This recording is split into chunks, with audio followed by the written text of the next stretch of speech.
will give the people an ideal to strive towards. They will race behind you. They will stumble. They will fall.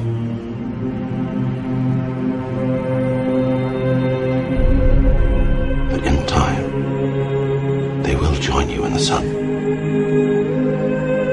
In time, you will help them accomplish wonders.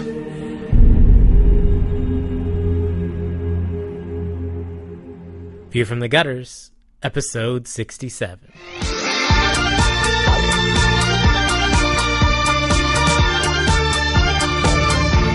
Welcome to View from the Gutters, the comic book podcast where each episode we discuss a collected edition, trade paperback, or graphic novel, and then recommend and vote on the book for the next episode.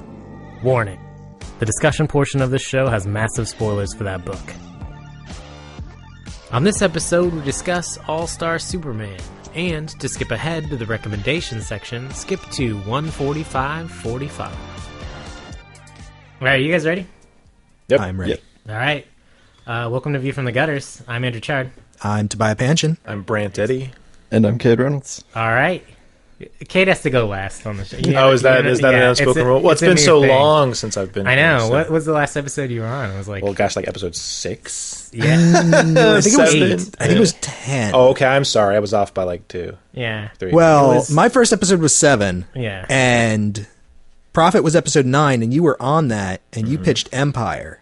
Yes. No. No. That was pitched after I joined. Cause I was Okay. on that. Yeah, because we did... I just Gentleman remember we Corpse. did Empire, and that was like a 10 or 11 or 12. Wormwood was my first episode, and Brent was on that. I think that might have been my first episode, too. That I might have don't- been episode 10 then. Maybe. I don't remember. You can look it Anyway. up because you have the internet in That's front of right. you. You do. And we don't. But this is episode 67. Yes, it is. And we're going to be talking about All-Star Superman. But before we get started... Breaking news. I have a contest to announce. We decided to do a contest for the show. So if you enter this contest, you have a chance to win an unread copy of Absolute Batman: The Long Halloween. Oh my God. Because I have one, and I already have like 3 copies of this book. Not in that- absolute size. Is that an absolute, like, oversized hardcover? Yeah, it's the huge Absolute edition, and I bought it. And I took it out of the plastic, and then I've never read it, and it just sits on my shelf. And when if you say I- you've never read it, you mean you've never read that copy? Never read that Because copy. you have, like, how many of them? I have a first edition hardcover, 2 paperbacks because one of them fell apart, and a digital copy. And I had one in Japanese that I bought in Japan while I was there, but then I gave it to one of my Japanese friends because I was like, "You love Batman, you need to read this," and I can't read this, so I don't know why I bought it. So but- this is copy 6. yeah. Well, you also have most of the single issues, if not all. I do have almost all of the single issues as well. So I have a lot of copies of this book. This is my favorite Batman book. This is what got me back into comics in a huge way. So it holds a special place in my heart, for sure. But the way that you can win this book is if you basically give us some social media love. So if you write us an iTunes review, which really helps people find the show, or if you subscribe to our YouTube channel where we do Top of the Stack every week, or you like us on Facebook on our Facebook page, or follow us on Twitter at ViewFRTH Gutters, each one of those counts as an entry into the drawing. So you essentially can get 4 entries in the drawing per person. And if you have already done one of these things, Yes. if you already like us on Facebook, you Yeah. are already entered. Yeah, you're already in the contest. So, and I can ship this in the United States for free. I am so sorry to our listeners in Sweden. If you are an international listener and you still want to enter and you still want to win, we can work something out. So don't feel like you shouldn't enter because you're international. We'll figure it out. If it's like $100 shipping for this, we'll work something out. But It's not that bad. it shouldn't be that bad. Although shipping to Japan is that bad. So we'll figure something out though. So definitely for free shipping on this book, a free copy of Absolute Batman Long Halloween. All you have to do, write us an iTunes review, like us on Facebook, or subscribe, or follow us on Twitter. But Andrew, Really easy. I have 10 different Twitter accounts. Can I use one of each of them? I guess I don't really see why not. I have no way of checking that, to be honest. I really don't. So There's Just checking. no way for me to be sure. If somebody really wants to go to the trouble of making 10 different iTunes accounts and leaving us 10 different reviews, that's okay by me. Yeah, I guess. That's what I thought, Brad. I just want to make sure. I honestly don't have a way to check, so I'm going to take it on good faith that you guys aren't doing that. But That's weird. This guy has the same name, but a tilde after his name. yeah, try to come up with some good names if you're going to do it at least. Voting will be partially considered on your name. No, it won't. It'll be a random drawing. All those names will go into a randomizer or a hat, if we have a hat handy. And I see a hat on Kate's head. yeah, Kate always wears a hat. We'll use that hat if there are not too many names, and we'll draw a hat, and you guys can win a book. So let us know if you like the contest idea, too, because if you like it, we'll keep doing more of these. Yeah, we talked about maybe doing like an art contest. Yeah, for some fan art. We got some fan art from a listener that I'll post this week on the Facebook that he drew of himself at the gym. So not really fan art of us, but It's kind of like narcissistic. but he listens to us when he's at the gym. Oh, okay. So Well, there's there you like go. some Beef in the Gutters related stuff on the art, which Well, it was great though. It was I cool to hope get that- our first official piece of fan art. I hope that our vitriol helps him to run faster. Oh, I'm sure it does. I'm sure he's just like, these fucking idiot, and he's just like pounding, running as fast as he can. So what is the time frame for this contest? 1 month. One One month from this episode. So June 14th. you have. We'll say this on 4 episodes of this show, and then on the 5th one, we'll announce the winner. Okay. So So not exactly June 14th, but close to it. close in there. We'll Something announce like the that. official end date as we approach that. Okay. But about a month for that entry on that for you guys. All right. Also, you fan artists out there, we are still looking for character designs for Speederman. Oh yeah, Our unofficial official mascot. Yes. Please send don't those sue in. us, Marvel. It is a totally original and super different character than Spider-Man. They're very different. Speederman, completely different. Yeah, he does not have spider powers. He obviously has speeder powers. Totally different. Original character, don't sue. Trademark Beef from the Gutters. That being said, let's move on to the book. Yeah, let's I talk am about All-Star in Superman. a very weird mood to talk about this book this week. I took notes even. Oh my god, I took notes too, Oh. although I wrote them down 5 minutes before we started recording, and there's like 16 of them. Guess who did that also? I typed mine, sort of, so yeah. All right, I well, didn't bring notes this week. well, do you want to start then, kid? Well, actually, I thought it might be nice to have Brant start because Oh, yeah. we were talking before we started recording about how we have kind of the same opinions all the fucking time. So, Yeah, it's true. Brant, you have different opinions from us. It's nice to get some guests on Sometimes, the show. not all the time. That's not a guarantee. My feelings towards All-Star Superman are complex. Ooh. Because Superman's, if he's not my favorite character, he's grappling with a couple of other characters for the top spot. I don't like Frank Quitely's art, and Grant Morrison is someone who, in my mind's eye, is vastly overestimated as far as a writer in the pantheon of comic Yeah. bookdom. A story, or See not? Final Crisis.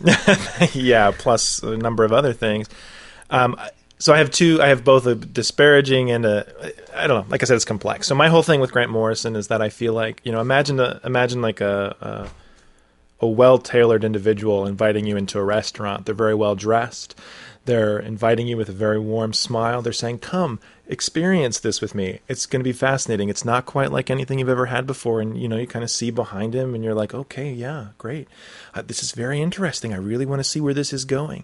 And then he kind of brings out the silver tray. You see it's coming. There's a lot of build and you're like, "Okay, great. Wow, this is really, I really don't know where this is going, but I really like the feeling of it." And then he just kind of rips off the top of the tray and throws everything at your face and kind of starts running around like a Benny Hill show. And he's just like, "I'm Grant Morrison. I'm crazy."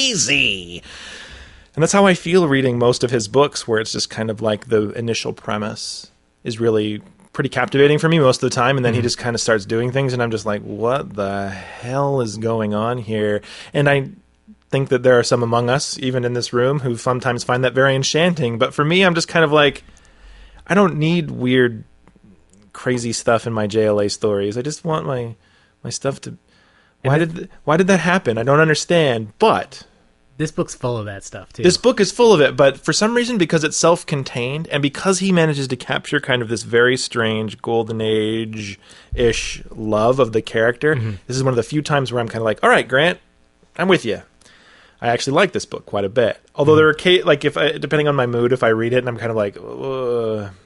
But for the most part, I enjoy it.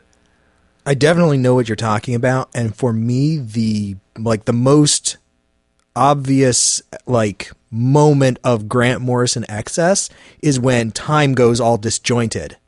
And so you're seeing the end of the story and then the beginning of the story and then the middle of the story and then a little more the end of the story. And none of the panels seem to line up in a way that makes any sense. And then you kind of get to the end of the issue or the story and you're like, what the hell was even going on? Right. And then you go back and you read it again and you start to get it a little bit. And then you go back and you read it again and you get it a little bit more. Right. And he only does that a little bit in one of these stories. Right.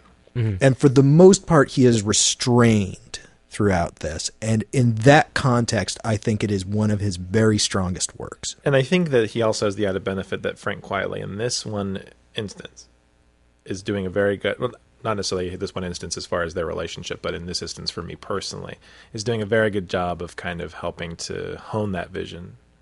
Visually, even though I generally don't like Frank Quietly's art, I actually like this book enough that I can get over the fact that I don't like Frank Quietly's art because he makes everybody look like weird, doughy people. And quite frankly, true. Which is where he gets his name. Quite frankly, that's his pen name. Yeah, Frank Quietly. Yeah, quite frankly. So it's one of those things where it's just most of the time I see it, I find it disjointing enough that I can't get into a story. And this one time, it's it just kind of works with the kind of the oddness that is Grant Morrison's taking Superman for this ride of, it's 12 issues, right? A full 12? Yeah. It's 3 years, though. Yeah. And I don't know how, when he wrote the script or how early on these ideas were completely fully formed, because the original pitch for this book occurred in 1998. Yeah, there was a lot of the timing on All-Star. I remember because I was still working comics at the time.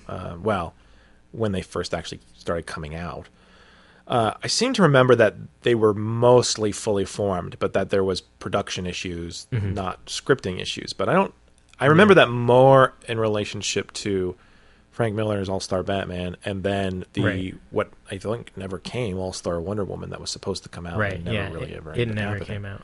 So. Yeah, and it would be interesting keeping that timeline in mind to go back through the book again and see if there's any really strong breaks where it's okay, well, clearly this has been 2 years since he picked up a pen to write about this particular story. Yeah. But I feel it's the book encapsulates, 4 stories, I think? There's a couple sort of one-offs with overarching stories in there, and then there's 3 major stories. So, so it's got kind of this weird it feels like one contiguous story, sort of this weird Grant Morrison snapshot of Superman, but then it has some distinct arcs in it, and I feel like it ties together pretty well.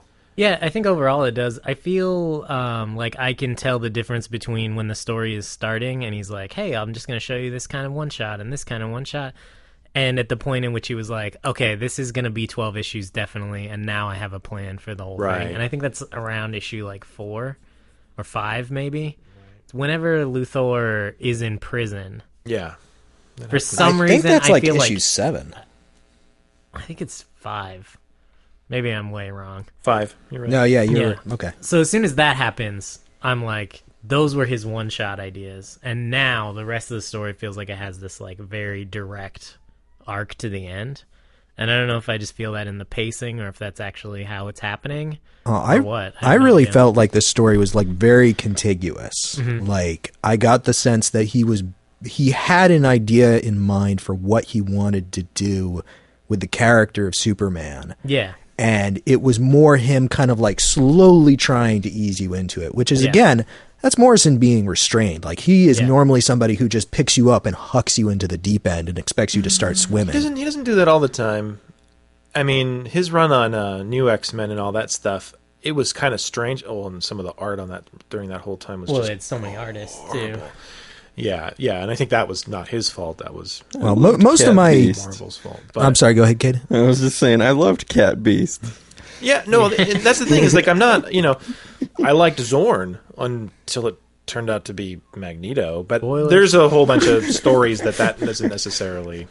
But most of my experience with Morrison comes from reading his indie stuff, The Filth, The Invisibles, even Doom Patrol to an extent. Like he's just kind of jumping in with both hands. And that's the stuff that loses me the fastest. Right. And I think that he does a good job not doing this in this particular work where he's kind of easing you into it. I don't think he eases you in at all. Very first panel, first page is this origin story of Superman takes place over one page, which I love. I think that's brilliant because that's what I think they should do in every telling of Superman is like, regardless of what you know about Superman, it's the doomed planet, desperate scientists, last hope, kindly couple. It's all you need to know about Superman's origin, and coupled with the art, it's like, that's enough. But the very next issue is him at the Fortress of Solitude exposing Lois to all kinds of wacky ridiculousness and then being like, I'm going to give you this super serum. And then issue 3 is like Lois is a superhero. And then in issue 4, you've got like Jimmy Olsen on the moon. Like it very quickly is into the realm of like, this is wacky, crazy pants town. It's very deeply immersed in the Silver Age of Superman, where he had the fortress with the giant key that they mentioned, and he's got like all of these crazy trophy rooms with all this stuff, and he's like etching his last will and testament into giant slabs with like a laser. Yeah. Like it's very, very much within that Silver Age tradition. But it's wackier than that even. Yeah, it has kind of a weird... That's why I said that I think there's almost like a certain golden age love, but I guess you're right. It's like the golden age to silver age transition where it got kind of wacky. Yeah, it was super wacky. So it's funny because it's like, he takes the same concepts and he kind of, as they say, took it to 11. And it was just kind of like, let's love it. Let's embrace it. Let's just give it a big, warm, gooey hug. And I guess... You're right in that I think he didn't necessarily... I think he did it fast. Yeah. I think he was taking... The biggest comparison I have for this was his run on Batman right leading up to Final Crisis, which was just like this. In my mind, this is... Both were the product of the same kind of thing, which is that, Grant Morrison is held up there with a few guys like Mark Waid as being almost encyclopedic about his knowledge of the things that happen to the characters that he's involved with. He just certainly seems to know the minutia of what has happened to these characters in their books. Sort of. Back in the day. Well, he does make a lot of continuity errors because, like, this is Grant Morrison's remembrance of those things, and, like, no one chooses to fact check him. They're like, oh, Grant probably knows. So, like, the whole Damien coming out of the Son of the Demon thing, like, there's a big... like continuity, like he implies something that never happened in the comic in that continuity of Damien being born. It could have happened. It easily could have happened, but he just assumes that everyone knows that it did. Yeah. And that's something that I think Grant Morrison does kind of weird is he's like, remember that's how it was? And you're like, it wasn't. And he's like, no, trust me, it was. Yeah. Well, and of course, depending on how much you guys read Alan Moore has some really interesting things to say about what Grant Morrison's memory is like. But regardless, well, I mean, so he has that reputation. Like you're saying, I don't like you, and you're also saying it may not be right. Right. But he certainly seems to have this desire. To take all that weird minutia and stuff the average story as full of it as possible. Now, part of that, I think, is a love letter to the industry and to the medium. I think, and sometimes he's saying, hey, look, this stuff was kind of crazy. We can embrace it, and it can be awesome. And I think in this book, you're right, there is a certain amount of restraint, whether that was... He does something very similar with Batman, where he's like, look at all this crazy stuff from the history of Batman. Like Knight and Squire and... Yeah, the what is that Batman squad that he... Incorporated. No, not Batman Incorporated. It's... In the Black Glove, the book... Yeah, so it's like the international groups of... Yeah, it's like the International Society of Superheroes or whatever, where there are like all the different versions of Batman from around the world. That's where Knight and Squire's from. Right. Like, and there's Man of Bats. Yeah, there's... Or whatever the Mexican Batman is. Yeah, I don't... I always want to say Batman I think Batwing... It's like Bat Honcho or something like that. Yeah. But my point is that he does the same thing with Batman in his Batman run, and I feel like there's a lot less restraint there. He's just going nuts. Right. Well, with this, like, the story is so contained that he can only put so much of it in. Yeah, well, look at Animal Man, which we talked about previously on the show, is like everyone had moved past this like craziness in the DC universe, and they're like, look, modern take, fresh this, we're going to separate ourselves from the old. And Grant Morrison is the first guy there picking at the wounds of the old universe, going, remember all this cool stuff that we used to have? Like, remember all this stuff. And it's like, this is something he loves to do. You're right. It's like, he has a fascination with the history of DC Comics in this book. That being said, I don't know that it's not crazy. I don't know that it's not super weird. As someone who never read a lot of Silver Age and Golden Age Superman, like that's just something I haven't read a ton of. What is new and what's old? I don't know. Gotcha. And I've never really taken the time to go look, but when Samson and Atlas show up, like it loses me immediately. Immediately, I'm taken out of the story. I'm like, who the fuck are these guys? And why are they fighting over Lois Lane like she's meat and like it's okay in the story? And it's like super overtly like machismo and chauvinistic in that issue. And I'm like, I can't recall that feels so out of place to me. Yeah, and I don't remember the last time I remember an Atlas being the actual, like if I recall correctly, the literal Atlas showing up in Superman was actually when James Robinson was writing. Only in the last few years, and that was after this.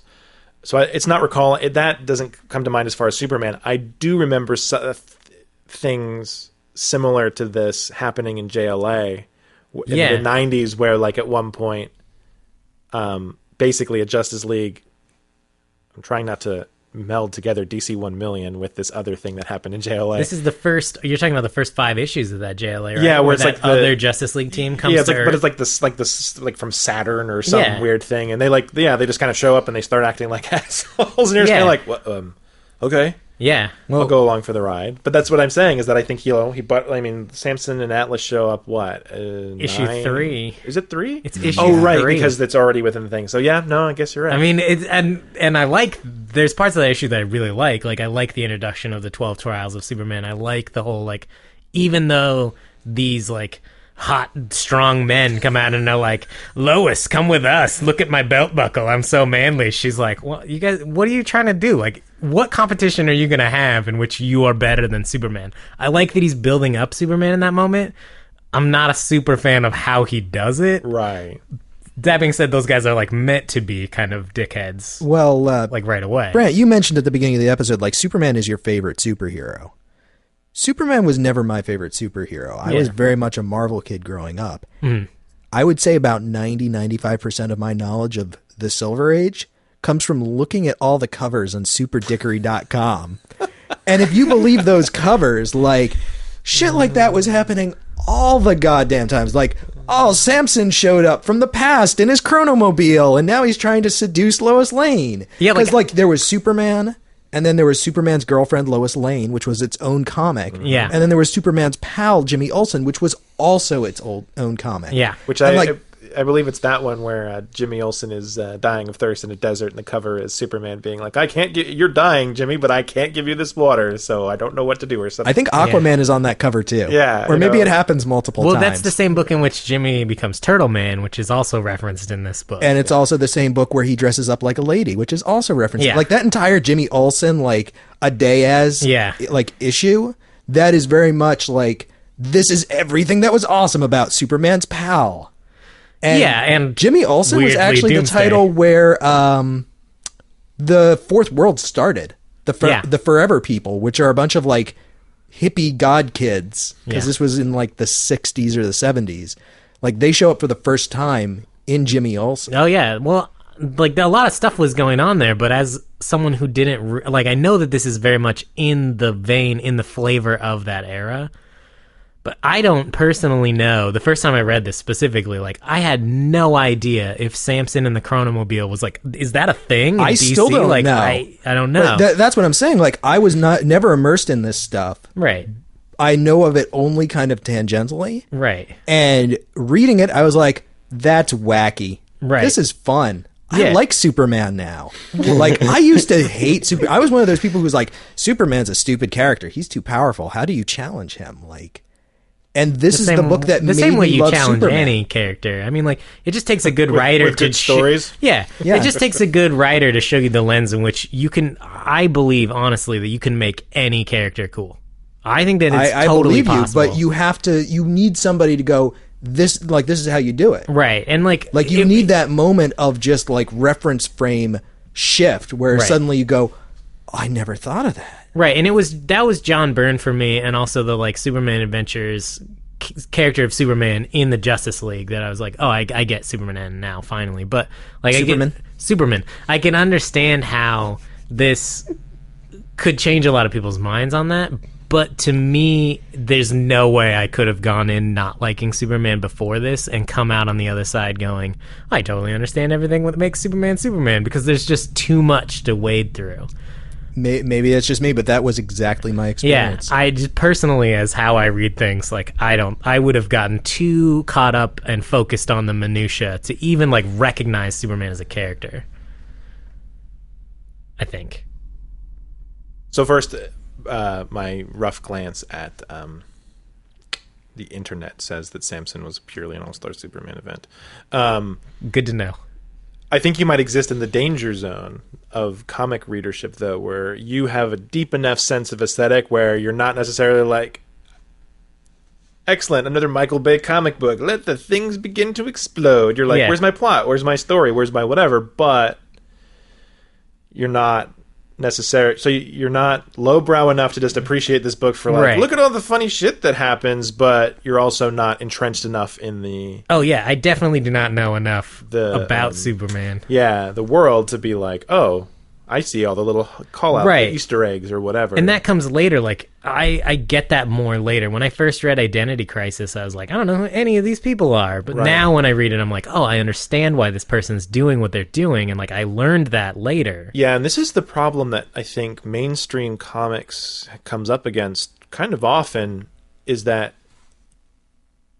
you know, it's like the same thing with like certain kinds of musicians doing certain kinds of concept albums. Like, Oh, if you're yeah. not in the know, then Right. like half of what is so awesome about it is lost on you. I mean, Right. I have this kind of classic argument with the whole thing about Watchmen. Like, Watchmen was kind of blatantly okay, and as far as I'm concerned, because I didn't read it at the time. I read it Exactly. after a whole bunch of other stuff that had been inspired by it came out. Absolutely. And so it's kind of high-minded critique of all these different things that were kind of like, meh, okay, but I've seen what comics can do post a Watchmen world. Right. And this, I think, maybe suffers from that same problem, where it's like, yeah, if you've been steeped enough in comics in general, or you happen to like the wackiness, or you really have a thing for Superman, like, you can kind of jive with it. Right. But like, if you don't know where, like, just as a comparison, All-Star Batman is either one of the best books or the worst books that I've ever read, and I still haven't made up my mind. Yeah. It depends on whether or not I think Frank Miller's joking. Right. Because if he's joking, that book is hilarious. Well, if it's he's funny. not, then it's like a horrible It's book. funny that you say that, because I believe I said almost the exact same thing about The Dark Knight Returns. Yeah. Like, over and over again, like, Frank Miller, if you're being sarcastic right now, that's awesome. If you're being serious, that's deeply concerning. Yeah, and I brought up, I think, on that show several times, like, I have no idea what his intention is in that book, and that's what makes it, like, me kind of be like, it's Dark Knight Returns, whatever. Yeah. I don't know the author's intent, and that sort of removes me from that a little bit. I can still enjoy it, but in this, I do know the author's intent, because I looked it up, and I was curious, and I want to read some stuff. Oh boy. Because these are from my notes. And so the original series was pitched in 1998, and it's worthy to note that it was not solely pitched by Grant Morrison. There were other people involved in the pitch, other people that are well known in the world of comic books, including Mark Millar, Mark Waid, and Tom Payer, the Legion of Superheroes writer, and who would go on to be an editor of several books as well. And the original series, the pitch of that, basically, in an interview, he said that he wasn't interested in redoing origin stories or updating classic narratives, but instead wanted to do a quote-unquote total update, rehaul, and refit. However, rather than just creating a fresh and relevant update for new readers, Morrison wanted to write a collection of timeless Superman issues. And I think knowing that now when I read it, like, I have a lot more appreciation for it, because he never goes out to say, like, I'm going to take this 12-issue miniseries and, like, change everything you know about Superman. Like, he's very clearly writing Superman. He's not reintroducing the character. He's not changing the character in any significant way. He's just like, I'm going to tell some awesome Superman stories. And knowing that, reading that Samson issue is less of an issue for me now, because it's like, well, yeah, he's telling a cool Superman adventure. Another episode on of the animated series, basically. Yeah, exactly, right? Like, catch it and you're like, oh. Yeah. No, this very much reads as a distillation of all things Superman. Yeah. Where he's like, I'm going to take everything that Superman's ever been, and I'm gonna boil it down, and I'm gonna, like, reduce him to his core essence. And each of these stories is going to reflect an aspect of what I think the core essence of Superman is. And I think in that he's very successful. Yeah, he calls it a reimagined, streamlined 21st century Man of Steel. Those are his words to describe Superman. And it really does feel timeless. It feels like that. So, Cade, you've been pretty quiet. Is there anything that you want to add to the conversation? Anywhere that we haven't gone? I mean, how did you feel about this book? I liked it. Some parts of Frank Quitely's art were distracting, but That's a good word. Distracting. overall, I really liked it. It is timeless, definitely. Mm-hmm. Like, you don't need to. It's not mired in continuity. absolutely. And while we praise, continuity is one of the best things about comic books, sometimes it can be one of the worst things about comic I books. totally agree. It's awful. But you can. things about comics. Well, I love it specifically because I love the idea of legacy. Like, Yeah. things happened in the past, and then, like, new things will happen in the future. Like, I like that as, like, a historic universe. Exactly. Like, you can look back and be like, at one time there was another guy named Batman, and now there's a different guy named Batman. In the future, there will probably, like, that kind of continuity I love. But the, like, nitty-gritty of continuity and being like, oh, it's an event now, so we need crossover series to tell everyone what these heroes were doing in the event, even though they're already in the event book and it's irrelevant to tell you. Like, that kind of continuity drives Well, me you're talking insane. about legacy versus continuity. Yeah. I mean, but legacy can't really exist without continuity suppose that's in a true, larger... yeah. I mean, like, it can, but it takes longer to build up. I mean, that being said, I agree But yeah, with you, one of the Kate. best things about this book is you really don't need to know a lot about Superman. Oh, yeah. And this can take place anywhere. Like, you can even see this taking place in the New 52. Yeah, I mean, if you really want to stretch and imagine that I would say no, Superman's you better. can't. But maybe that's just me. I think Okay. that in I'm 5... particularly down on the New 52. No, a we all are. futuristic, like, you can see that this being somewhere in the future of the New 50. Like, this book doesn't have a solid place where it belongs. No, I agree with that. Well, first of all of the Lois Lane stuff would seem tonally completely wrong based Yeah. on what's happened in the New 52 to this point. On Earth 1. On Earth 2, though... Earth 2, though, that Superman was in love and married to Lois Lane. Yeah, so I mean, yes, now that they've basically gone back and said, oh, no, wait, we're sorry, we didn't mean to screw up your Earth. Here's another Earth where things are still kind of the way you like them. Well, that's the Superman that Superman's evil on. So Right. it's, like, not necessarily... No, like, I know. they've definitely explored the idea of, like, lots of different iterations of that Superman. So Yeah. it could exist in the multiverse of the New 52. Hold on a second. So I haven't been reading New 52. The Superman of Earth 2 was evil? Okay. Spoilers on New 52. I pitched Earth 2 on the series not that long ago. Go back to listen to that pitch because I thought we should read the first 13 issues of Earth 2. That's the one that contains the younger versions of the reboot characters of... It's basically ultimate Golden Age DC. right. So the Flash, Jay Garrick, everyone's name is Jay escaped me. Garrick, Alan Scott, Green Scott is Lantern. the first openly gay DC character. That was a big deal for them. And it's got Hawk Girl and the Atom and Wesley Dodds as Sandman. And, like, it's got reboots of all of these characters, right? These characters exist in that universe because when Darkseid invaded, which has happened across all of the worlds, the Earths in the New 52, he invades Earth 1, and that's why the Justice League exists on Earth 1. He invades Earth 2, kills Superman, Batman, Wonder Woman, and Supergirl and Batgirl escape from that planet, so they assume that they're all dead, the 5 of them on Earth 2. Earth 3 has the Injustice Lords or Injustice Gang or whatever, and they run away from Earth 3 because they lost the battle to Darkseid, and he owns Earth 3, so they came to Earth 1 to try to conquer it as a new Earth. And Earth 4 is obviously, that's the New Gods and Apocalypse are located in that universe. Anyway, but what happened actually in Earth 2 is that those characters aren't dead. They're now agents of Darkseid. Okay, so he was Superman good, but he has become a bad guy. Well, yeah, he was a hero, and then Darkseid like turned Batman, Wonder Woman, and Gotcha. Superman to their cause. So they do exist on Earth 2 still. Gotcha. As not good guys. Right.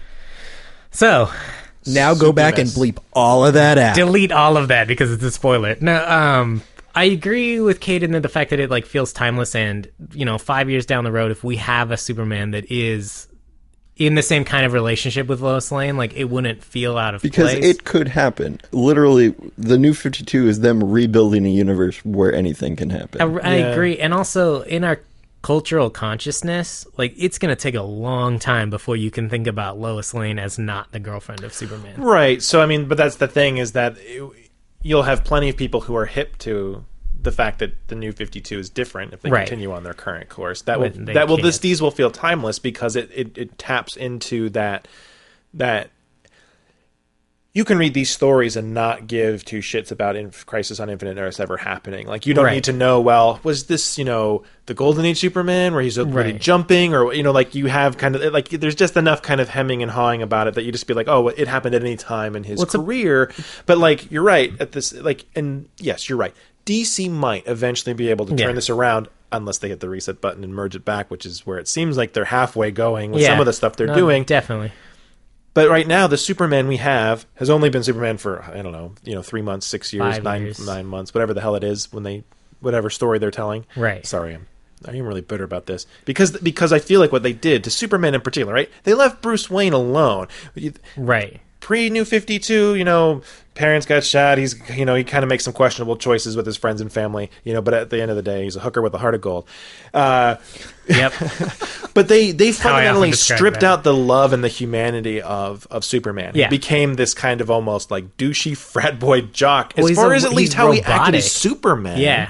And it's like they like upped his alienness, reduced his humanity, and then they disenfranchised him from all of the things that helped tether him to reality. And are kind of putting in weird 21st century things that they're like, it's kind of like this, but it's new and it's different. It's like, yeah, but because I think the problem with Superman is that he's a character who works in the heart of his conceits as they were generated in the 50s, right? Like, he worked at a newspaper. Well, newspapers required you to go out and talk to people in a certain way in that time. So, like, some of his interactions with humanity made sense.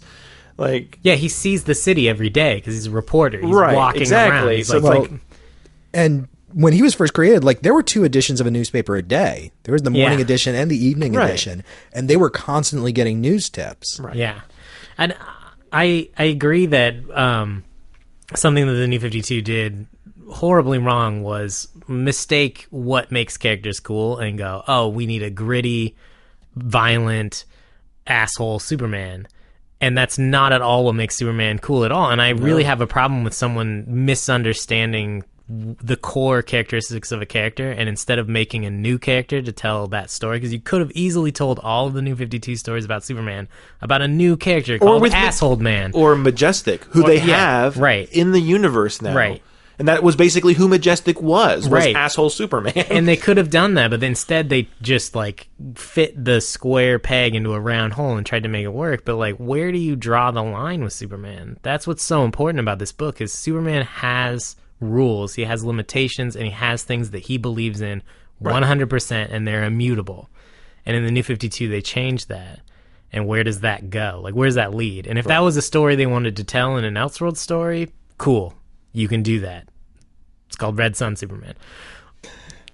But that's what the beauty of this is, really, in my opinion, is this is an Elseworld story. This is so important to DC. Because I've already forgotten what was going on at the same time that this was coming out of DC. And because it came out over 3 years, it went from spanning the gap between Infinite Crisis, all of 52 came out while this was coming out. Right. All of Countdown came out while this was coming out. Final Crisis came out while this was coming out. Like, it took so long for this book to come out that it's difficult to try to squish it into the universe. And the fact that you don't have to do that it's an Elseworld story and exists 100% outside of that is the beauty of it.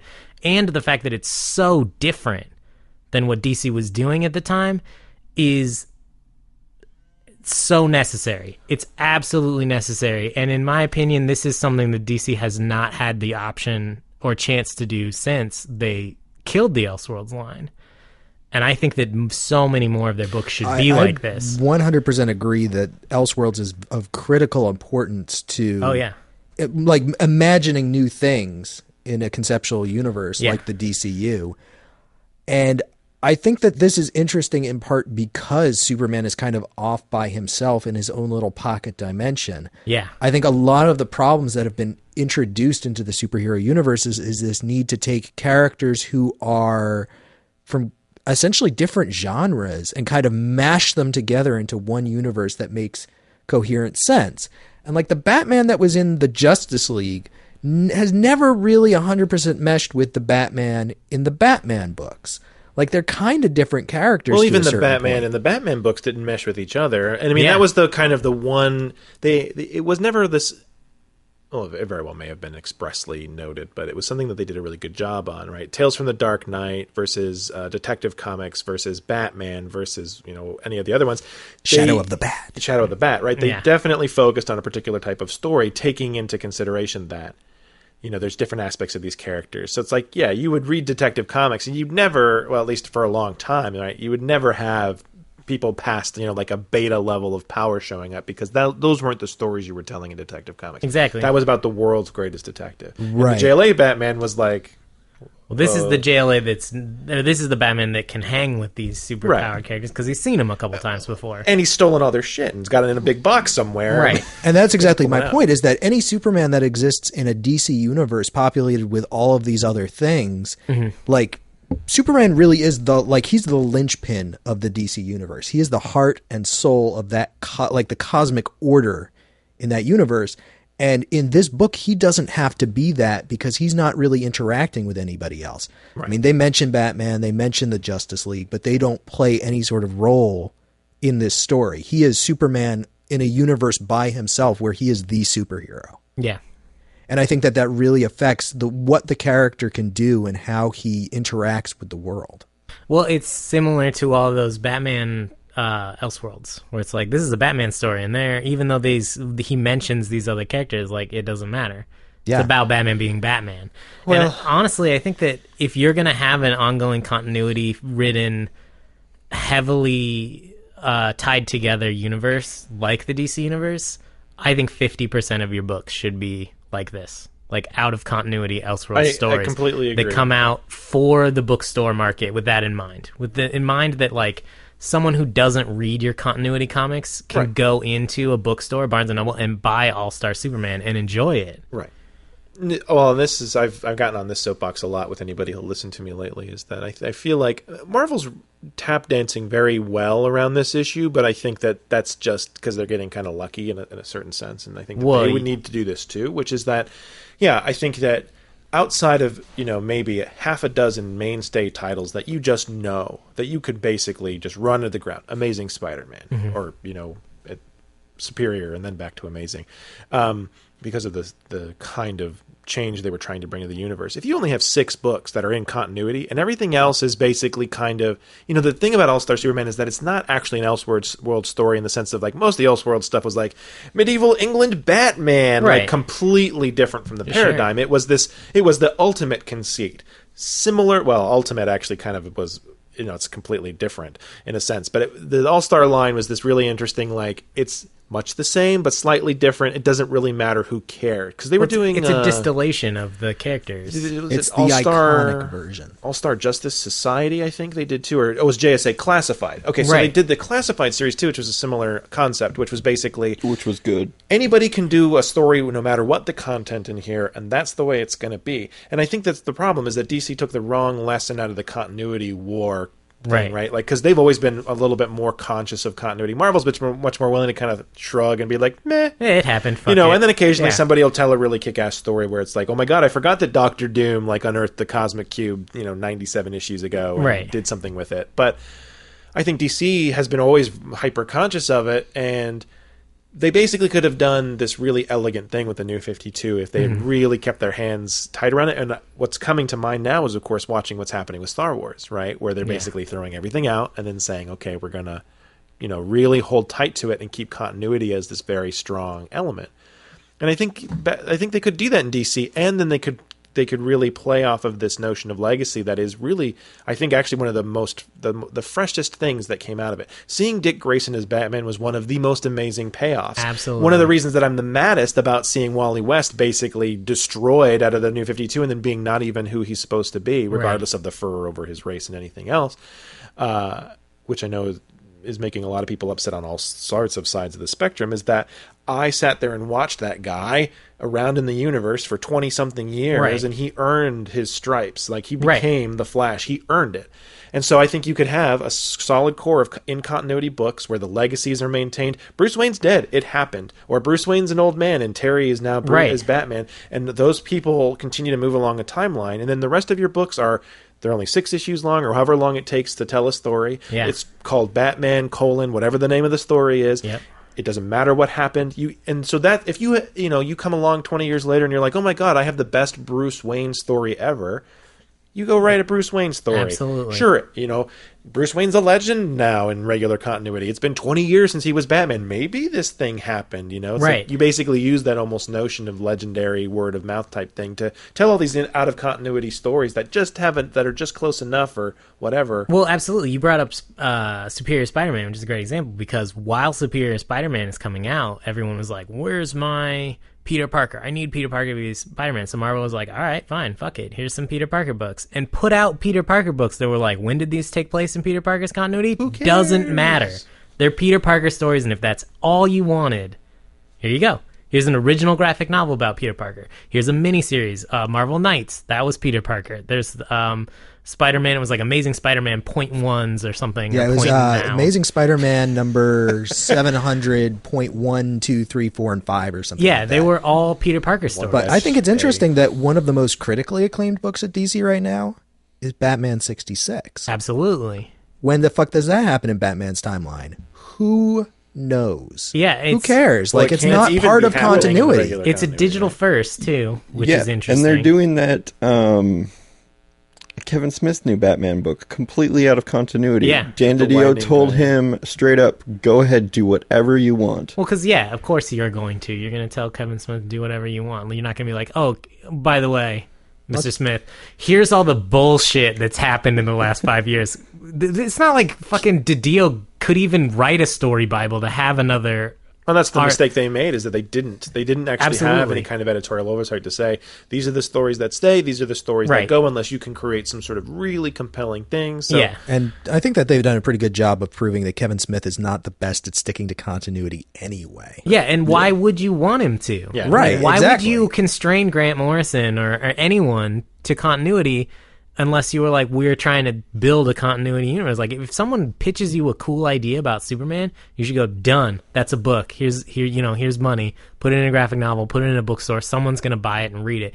And it may, like this, become a classic of Superman. well, then how many more writers would they potentially be getting books to publish from if they weren't holding themselves to that notion of continuity? Tons. I mean, I think that's the one thing that Marvel's kind of doing, right? Like, Hawkeye exists as a book the way it is. Yeah. They've made it very clear that once that team is interested in being done, Hawkeye's not going to be a book anymore. Right. It's the same thing that's happening with Black Widow. Those guys had a great pitch. They've got great art. It's all going to go together. When it's done, it's done. That's what happened with Bendis on Moon Knight, too. Yeah. It's just like, do that for those characters, because, you know what? Very few of those characters, outside of the really, really big ones, and even then, sometimes not even them. Like, Daredevil's a good example of, like, you can get people who are hot to trot on that character for a really long time, but eventually that engine runs out of steam, and unless you manage to find somebody else who's got a really good pitch, like, end the book. Yeah. Don't get 30 guys in 20 months to do all kinds of weird half-assed stories with shitty art and just to keep the numbers running. Yeah. Like, How long has Mark Waid been on the Hulk at this point? They rebooted it, so I forget what it's And like.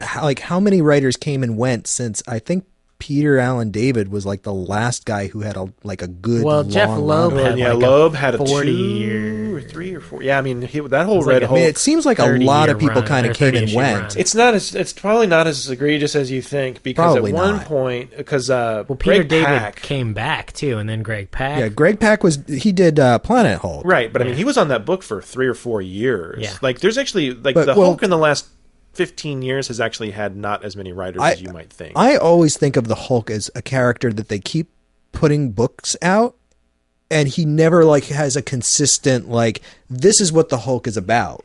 No. Every time a writer comes, he gets a big status quo change because Right. nobody quite knows how to do an ongoing Hulk thing where he's got one continuity that's just always going forward. Yeah, it's difficult. I think, And I think that the Hulk is a character that is much better written, where a writer has an idea, they do a story, and then they're done. yeah, I mean, I could also see like a 100-issue run of the Hulk if someone had a good idea of where to take that character. Well, I mean, that's basically too. what Planet Hulk equated to. Was Right. Greg Pak came in and was like, I've got an idea. And Yeah. then he literally let that run. I haven't read enough in the last couple of years to know what happened post all the Red Hulk stuff, because the initial Jeff Loeb Red Hulk stuff got kind of silly. Like, I didn't really like it. But then it kind of circled back around to this point where it was like, there's 9 Hulks, and there's this weird Hulk family thing happening. And I kind of got into it, especially because it led to some very interesting character moments in the Marvel Universe where, Betty Banner? Betsy Ross. Betsy Ross Banner, whatever, becomes the Red She-Hulk, and at first she's evil, but then she's not, and then it leads to the Defenders, where post, what was the big crossover with all the Norse guys? Fear Itself. Fear Itself. that's Post the one. Fear Itself, Doctor Strange is putting together a team, and he's like, "You, Red She-Hulk, come with me," and she's like, "No," and he's like, "Please," and she's like, "Can I use the really big sword I would just use to kill all those gods?" And he's like, "Absolutely," and she's like, "All right, I'm in." Yeah, I think she's so bitter, but she's kind of this weird, I think the characters that came out of that book were a lot better in books outside of yes, what he but did. I like that basically that the between Planet Hulk and then the Jeff Loeb stuff. I think there has been enough stuff in the last 10 years to make it feel like the Hulk has a universe that he contains. Quite frankly, the Red Hulk himself, especially outside of that Hulk series, has been a really interesting character. Yeah.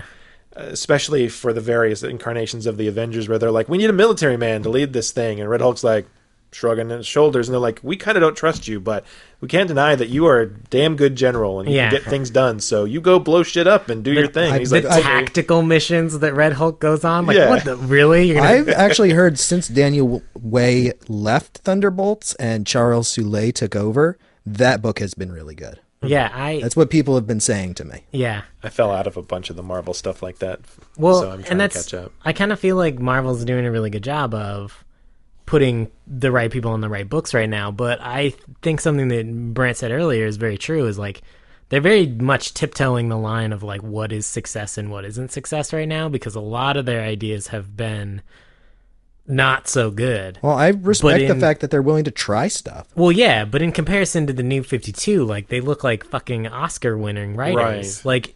How much of it is circumstance as to, their biggest competitor made the worst decision of their entire, publishing existence, possibly. Now, I feel like it's important to note, as I often do when we talk about the New 52, the reason we get so frustrated and angry about the New 52 is because we do actually care about the DC universe. We care about these characters. Well, I love a lot of those characters.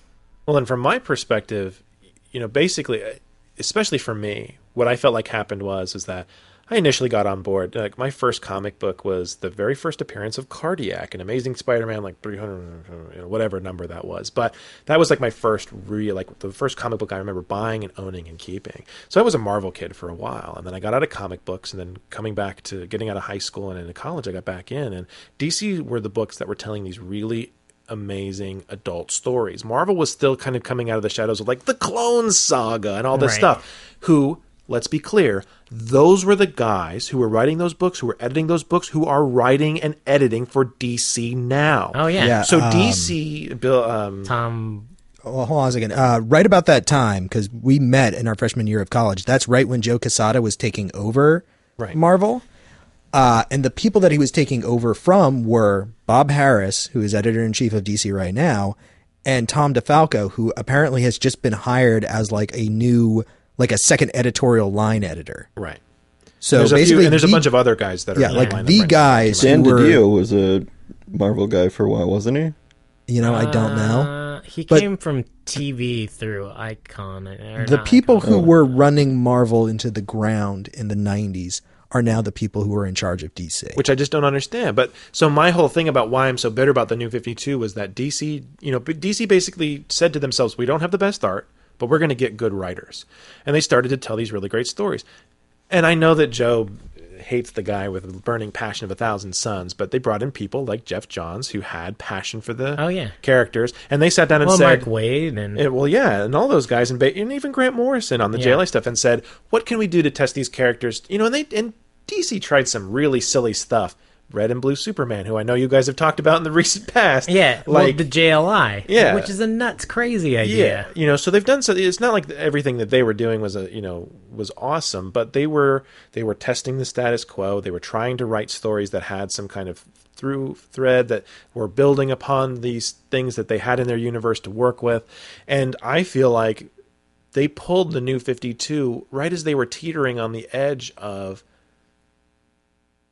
kind of coming out of like this really amazing period for themselves. Yeah, I think about 2005 is the tipping point for me, where it went from like I'm following, and then stuff just starts to tumble. Like some stuff is just awesome, and some stuff is just like falling straight into the gutter. Yeah. And just like they're just throwing out so many ideas and trying to capitalize on so many what felt like money grabs with like the constant stream of events and weekly books, which is exactly the same thing that we see at the New 52, where there's going to be 3 weekly books going on at the same time at DC, and each event literally is the next week a new event starts. Yeah, it's like having a season where you got a whole bunch of guys hit home runs every game, like 52 in particular. And the 1 year later thing was actually a really effective tool for them to tell some really interesting stories. Yeah, and 52 worked really well. And I think that they took that success and were just like, well, then we should just do this every year or every couple of years. And it's just like,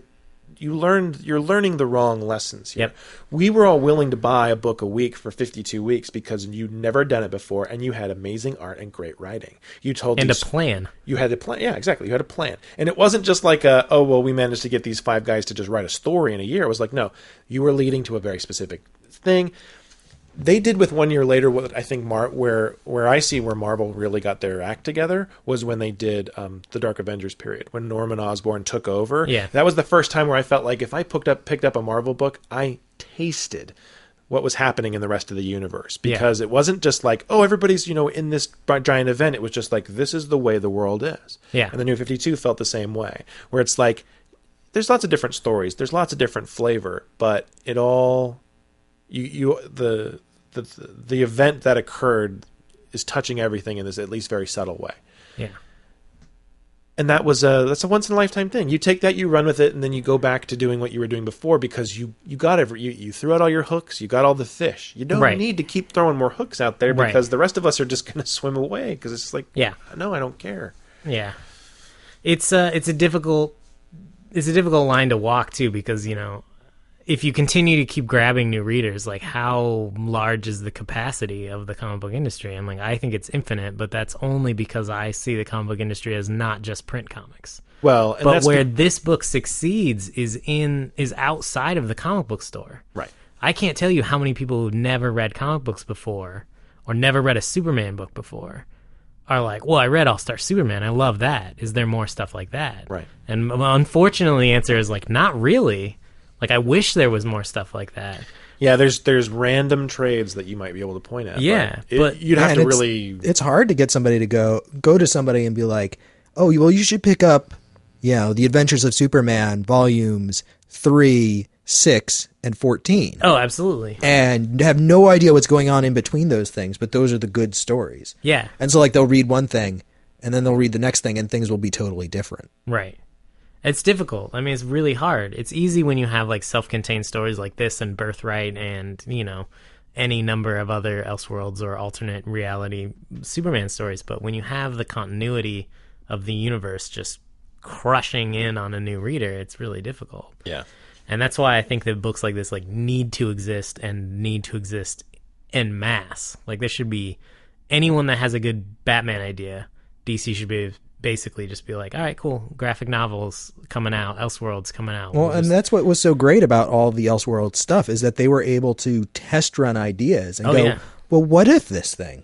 What if this, what if Batman was more of a dick? What if he was less of a dick? What if he was from space? What if he became a Green Lantern? Yeah. And they could use those things to go, okay, well, now that we've done that and that was successful, let's take the genesis, like that seed of an idea, and let's put it into the main book and see what effects happen from that. Well, they could test out alternate futures, alternate timelines, like Kingdom Come, and then eventually fold that into the main universe. Batman Beyond is essentially an Elseworld story. It absolutely is. I mean, like the genesis of that was in television and not in comic books. Right. But the same idea. But they've rolled it in. Absolutely. Harley Quinn was from the animated series originally, and she's become like a mainstay of the DC universe. Yeah. I can't remember. I'm pretty sure Grant Morrison said this, but I could be wrong. But I'm pretty sure Grant Morrison, basically made a comment that in his mind, superheroes weren't a genre in of themselves. They were kind of a background that you put other genres on. And I think that would be the other advantage of splitting out your books. Because Batman is I think most superheroes actually have this capacity, and that's why you get kind of this confusing relationship with them where it's like, I remember in my mind's eye, there was a Batroc the Leaper 3-shot, I think that came out like 6 years ago that was so good because it was told from his point of view, and basically he's talking about how Captain America constantly schools him, and that's why people hire him as a distraction. Yeah. Like, he's just good enough to make Captain America get his heart rate elevated and run away from whatever Batroc is trying to keep him not looking at. And so, like, Batroc was doing this and getting, like, kicked, thrown into prison for 6 months so these guys could, like, rob a diamond store. And so it's like you have these conceits with some of these characters where it's like that lens, like, you can go to a different point of view or a different style of story and have a lot of amazing stories to tell. Oh yeah. And I think that's the thing, like what you're saying is if they were self-encapsulated like this book is, you could have a lot of different, you could go back and tell Batman Brave and the Bold silly stories and sell them to kids and adults because they're amazing. Absolutely. And I think that Batman 66 proves that. Like, I think that that's a good point that Toby brought up is like, that is important because it fits nowhere in the DC universe. It is wacky and weird. It does appeal to a lot of different people at the same time, and it's exactly the kind of stuff that you should be trying. And well, it's Earth fun. 2 is selling a lot more than a lot of their other books, right? And well, I mean, fun part of that probably was the controversy of like Alan Scott's rebranding as a character, and also just like, hey, these are all new characters that you've never seen before, but also they're all your favorite characters from the olden times. So like, people who read Golden Age and loved JSA were like, oh cool, I can pick up Earth 2, and people who had never read JSA or the main story could pick up Earth 2. They both picked it up, realized that book is not what they were promised, and I think the sales on that have been declining. But at the beginning, I agree. I think we talked about this a little bit on the Superior Spider-Man episode, where you have a character with a status quo, and then you like there's a certain number of stories you can tell with that status quo, and after a certain point, you've told all the stories that you can. Where it's like Aunt May is going to find out I'm Spider-Man, but wait, no, she didn't. I tricked her. And then you make a major change, and suddenly there's this entire other realm of stories that are available to you to tell. And like that's what Elseworlds gives you access to without messing with your main continuity too much. Well, there's stuff in this book that feels very much firmly planted in a DCU. Like there's some of the Star Eater, Lex Luthor tricking a Star Eater into coming to Earth to kill the Tyrant Son. The Tyrant Son, that's what it is. The tricking the tyrant sun to coming to Earth to overpower Superman with red kryptonite to like kill him now that he's weak. Like that's totally a story that could fit into the DC universe, but it doesn't have to. Yeah. It didn't have to be jammed in there, and because of that, he was able to tell a really interesting arc with Lex Luthor that takes place over 12 issues of seemingly unrelated short stories. Well, it's now that you're saying that, I mean, I think we've come close to making this comparison a couple times, but that's where I think the animated wing of DC has done a lot better. I mean, Batman the Animated Series, for the most part, is all, you know, it's funny because the trend in the United States now is to move towards episodic story, which is to kind of do one of two things. Either move to a much more episodic-oriented storytelling that's very common, like in the UK, where it's like, it's 5 episodes, and that's it. There might be more, there might not. That's it. Or there's 22 episodes, and we're going to try to make them all fit together, and some shows do that better than others. And I think that shows the struggle. You know, comics has been having that fight for a really long time, and it's almost like the animated series managed to walk that line much better. You know, they're of the 6 years of Batman the Animated Series, there's only maybe 20 of those episodes where you have to, like, it would have been helpful to know what happened before.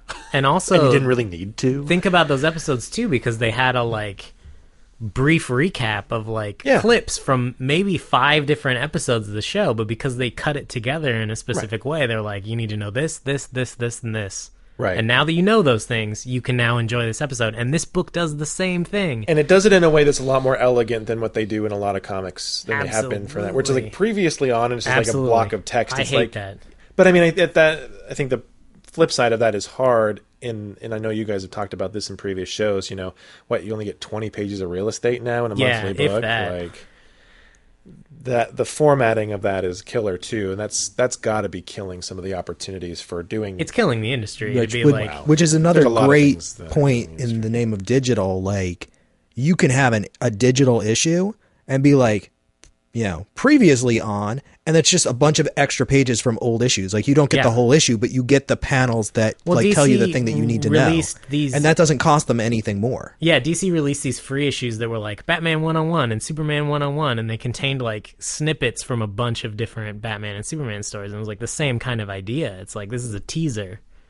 It's like a sampler platter. Yeah, I very much feel what you're saying, Brant. And one of the blog posts that I wrote a couple months ago was talking about kind of the tension between episodic storytelling and serialized storytelling, and how comic books are kind of caught in the middle between these two different things, and they've never really been able to resolve that tension. Well, it's a conflict we've seen since the 80s, really, since the birth of the direct market that allowed for shorter stories.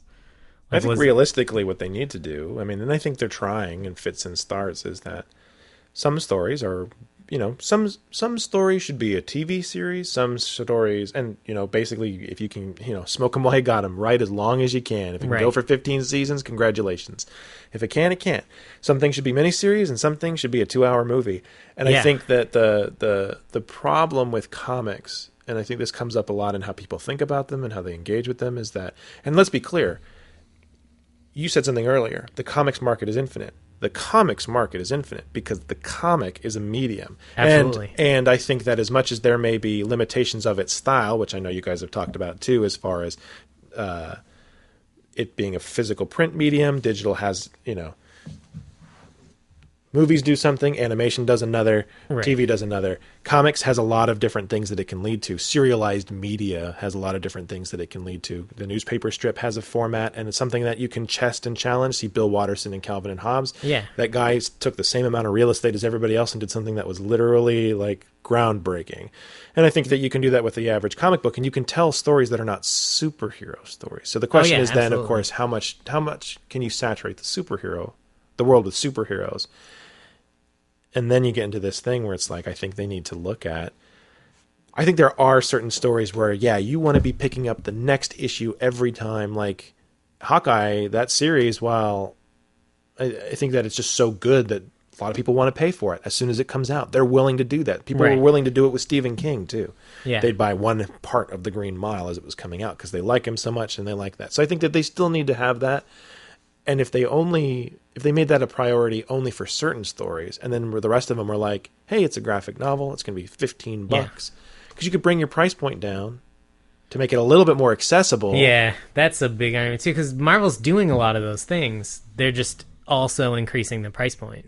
Because for some ridiculous, infinitesimal, like, idiotic reason, there are these guys, the money men at Marvel are like, no, the book has to be $25 for 4 issues. Or if we're putting out an original graphic novel in a hardcover, $30.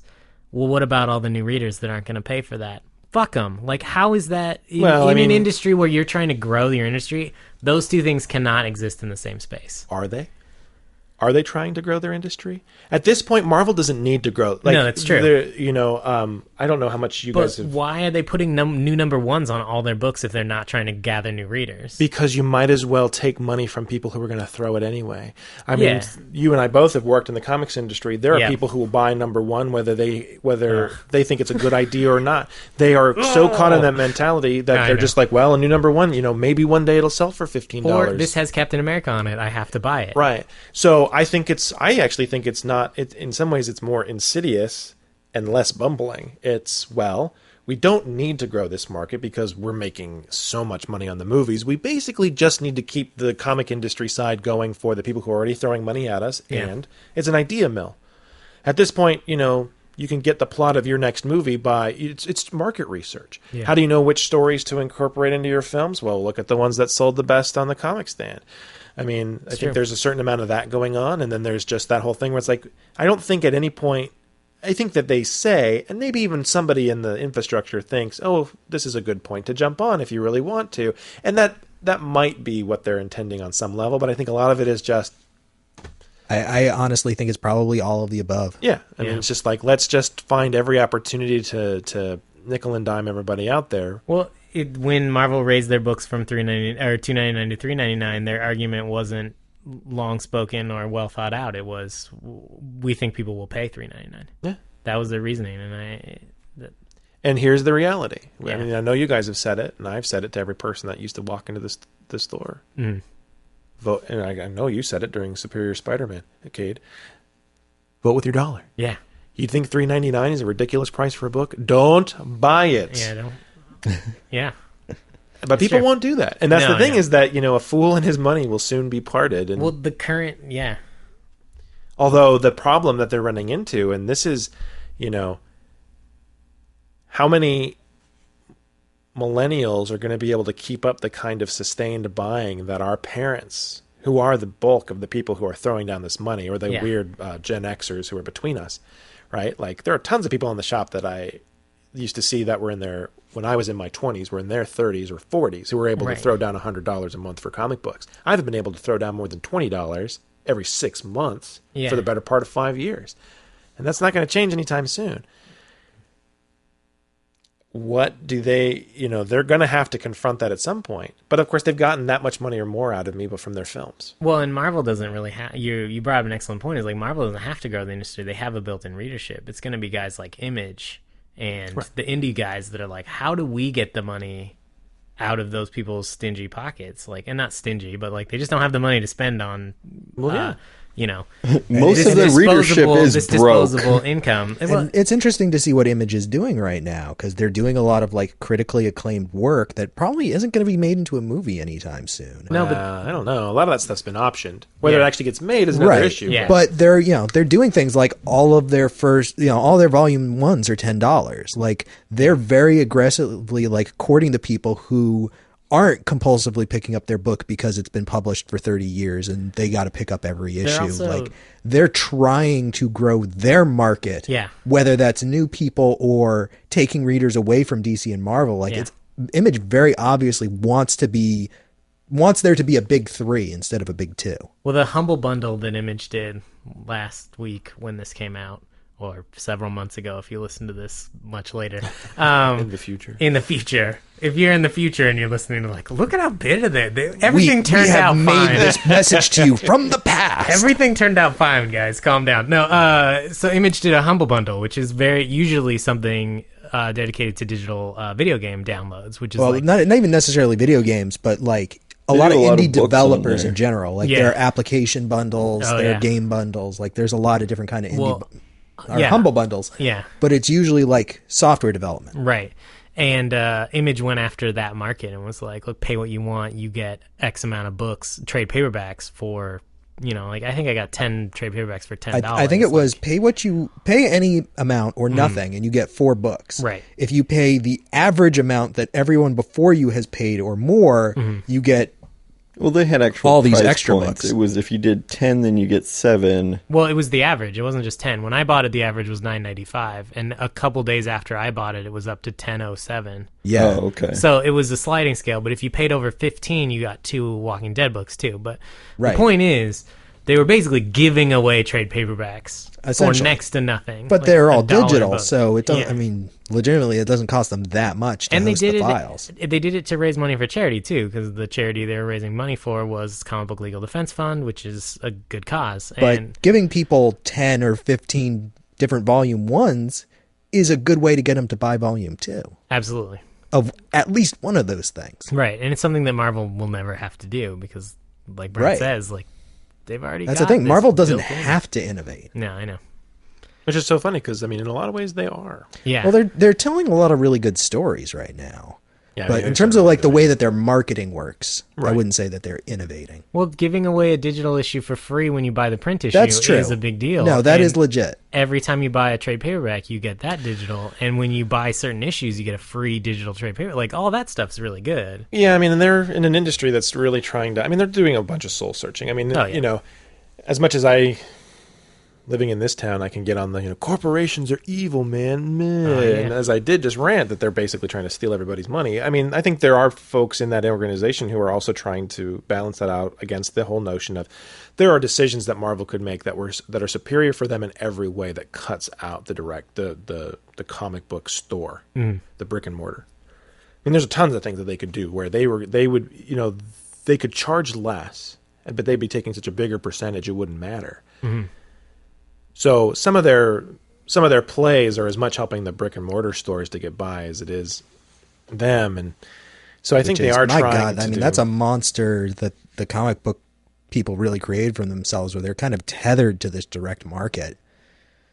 So And like, I don't want to come down like, oh, comic book stores are bad, but it kind of feels like to a certain extent, like the comic industry is stuck in this mechanism where you've got the creators on one side and the brick and mortar stores on the other, and Diamond in the middle, who's just soaking up the cash from both ends. well, And it's not exactly like healthy for Well, anybody. You might not say, away with comic book stores, but I've said it several times on the show, is like the good stores, the stores that know what they're doing, will know how to survive. They've survived a horrible market crash of the collector boom bubble bursting.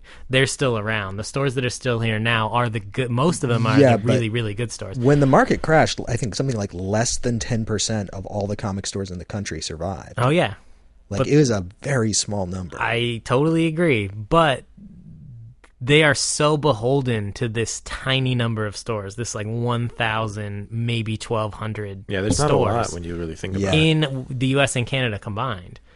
They're so beholden to that because the people that are going to those brick and mortar stores are the kind of people that are like, I will buy every new issue of every number one. I have bought every Captain America for the last 50 years and will continue to do so until I die. That's what I'm saying, is that any way you slice it, this is not a healthy relationship. Right, I agree. And I love this conversation that we've had.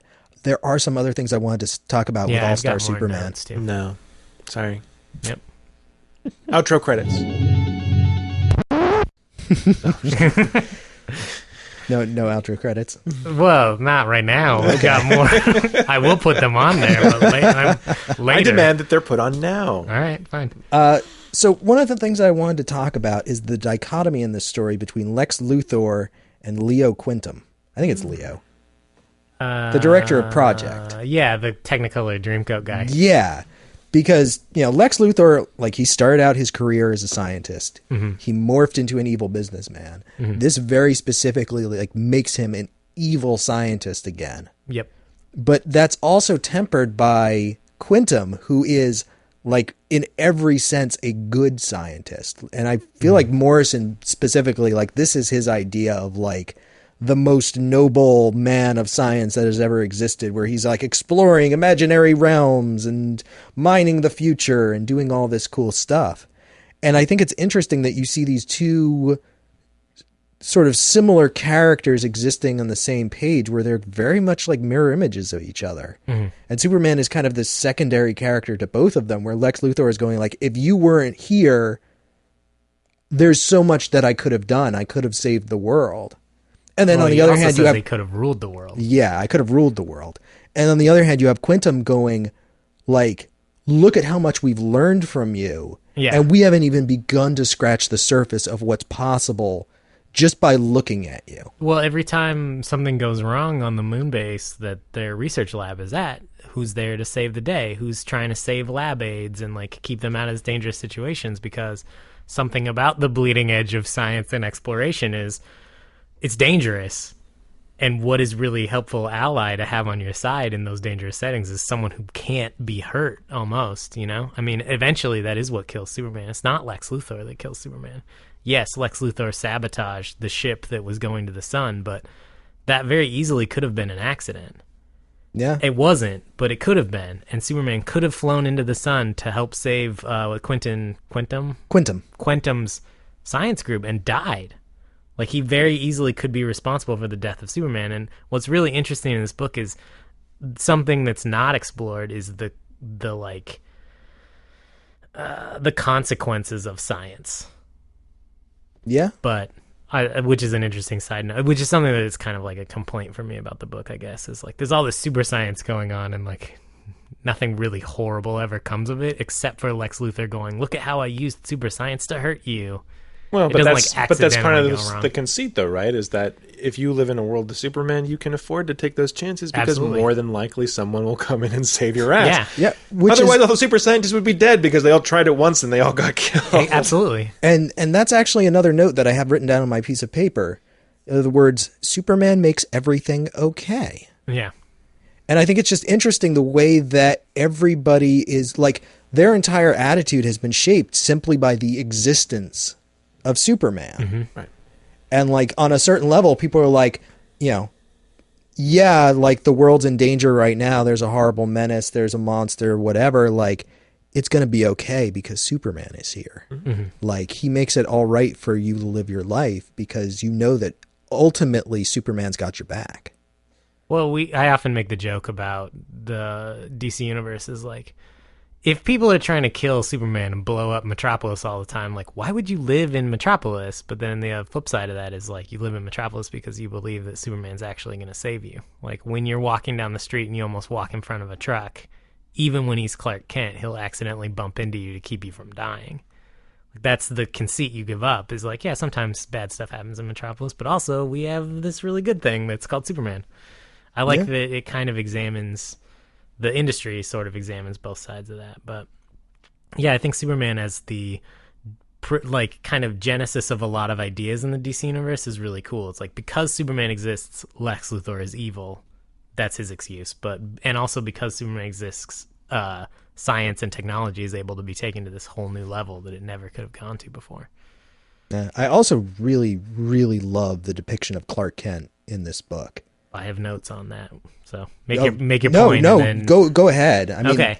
I just the way that Frank quietly draws him. Oh yeah, and like there's a scene in the second issue where he's standing in front of the Mirror of Truth, and he's like doing his Clark Kent stance, where he's like slouched down and his gut sticking out. Yeah. And he's turned his toes inward, and he's kind of got his chin down, and like he doesn't look like Superman. Yeah. Oh, what's interesting? Sorry. Oh no, it's just that's so rarely done in my mind. Like where they really draw a difference between Clark and John Superman. Byrne's Superman explores that idea a lot. Where like Ma Kent's like, make sure you crouch and like talk softly so that people will have to like lean into you to listen. Like be weaker. And the other story that really amplifies that, which is funny that you mentioned that he was part of the people who potentially pitched this book, was Birthright. My favorite Superman story. So in Birthright, there's that whole thing where they're talking about exactly the same thing. Where I think it's an exchange with Ma and Pa Kent, where he's like, or no, maybe it's a voiceover where he's talking about like language and behavior theory, where basically it's like, you know, you do these things and people don't pay attention to you, even when you're like 6'5" and like all this stuff. And it puts this really subtle patina on the whole notion of like, all he does is put on glasses. Like, well, no, he does a little bit more than that. Even Lex can't recognize him. He's like, Yeah, he says I like the that line so that he's much. like, if you worked off a little of that paunch, Clark, you could have a similar build to Superman. Yeah. Like, yeah, it's funny. It's Like, a yeah, one of the tongue-in-cheek. smartest guys, in Yeah. the world is just like, No, that is like the way he depicts Clark Kent as a Yeah, and kid, you can, the you can hunched, imagine rumpled- his kind of weaselly, nasally voice when he's Clark Kent. Yeah, oh, it's great. Like, you can really feel it. And the scene at the end of, I think it's issue 1, where he tells Lois Lane that Clark Kent is Superman, and you just see the sudden shift where, like, in one panel he's Clark Kent, and then in the next panel he's Superman. He's still wearing Clark Kent's clothes, Yeah. but he is Superman. And he that's- looks like Superman, like he's just changed. And that leads me into my notes, really, because in Kill Bill, there's the famous speech at the end of Kill Bill 2 where it's... Spoilers. Spoilers. This doesn't spoil that movie, just an idea about Superman. Is basically like Clark Kent is the mask that Superman wears, and that Superman is who Clark Kent is on the inside. And actually, with this book, that's not the case. That's not true at all. There's actually 3 personas here. And that's something that I find really interesting is there's Clark Kent is the true Superman. But he never gets to be Clark Kent, the down on the farm with Ma and Pa Kent, the Smallville Clark Kent, when he's in Metropolis, because he's too busy cultivating this fake Clark Kent persona of I'm weaselly, I don't have a very loud voice, I hunch over all the time, I get down, like I wear rumpled suits and stuff. But when he's on the farm with Ma and Pa Kent, you see the like relaxed Clark Kent where he's, wearing sweatshirts and helping till the farm and playing with his dog. And I find it hilarious how much we've talked about Batman on a podcast about Superman. Well, But I love that Kevin Conroy did something very similar in Batman the Animated Series, because he uses 3 voices. Yeah. He's got his Bruce Wayne voice, he's got his Batman voice, and then he has the voice that he uses when he's in the Batcave with Alfred and Yeah. nowhere else. yeah, it's like his lounging around the house voice. Yeah. Like, this is the voice I put on when I'm at home.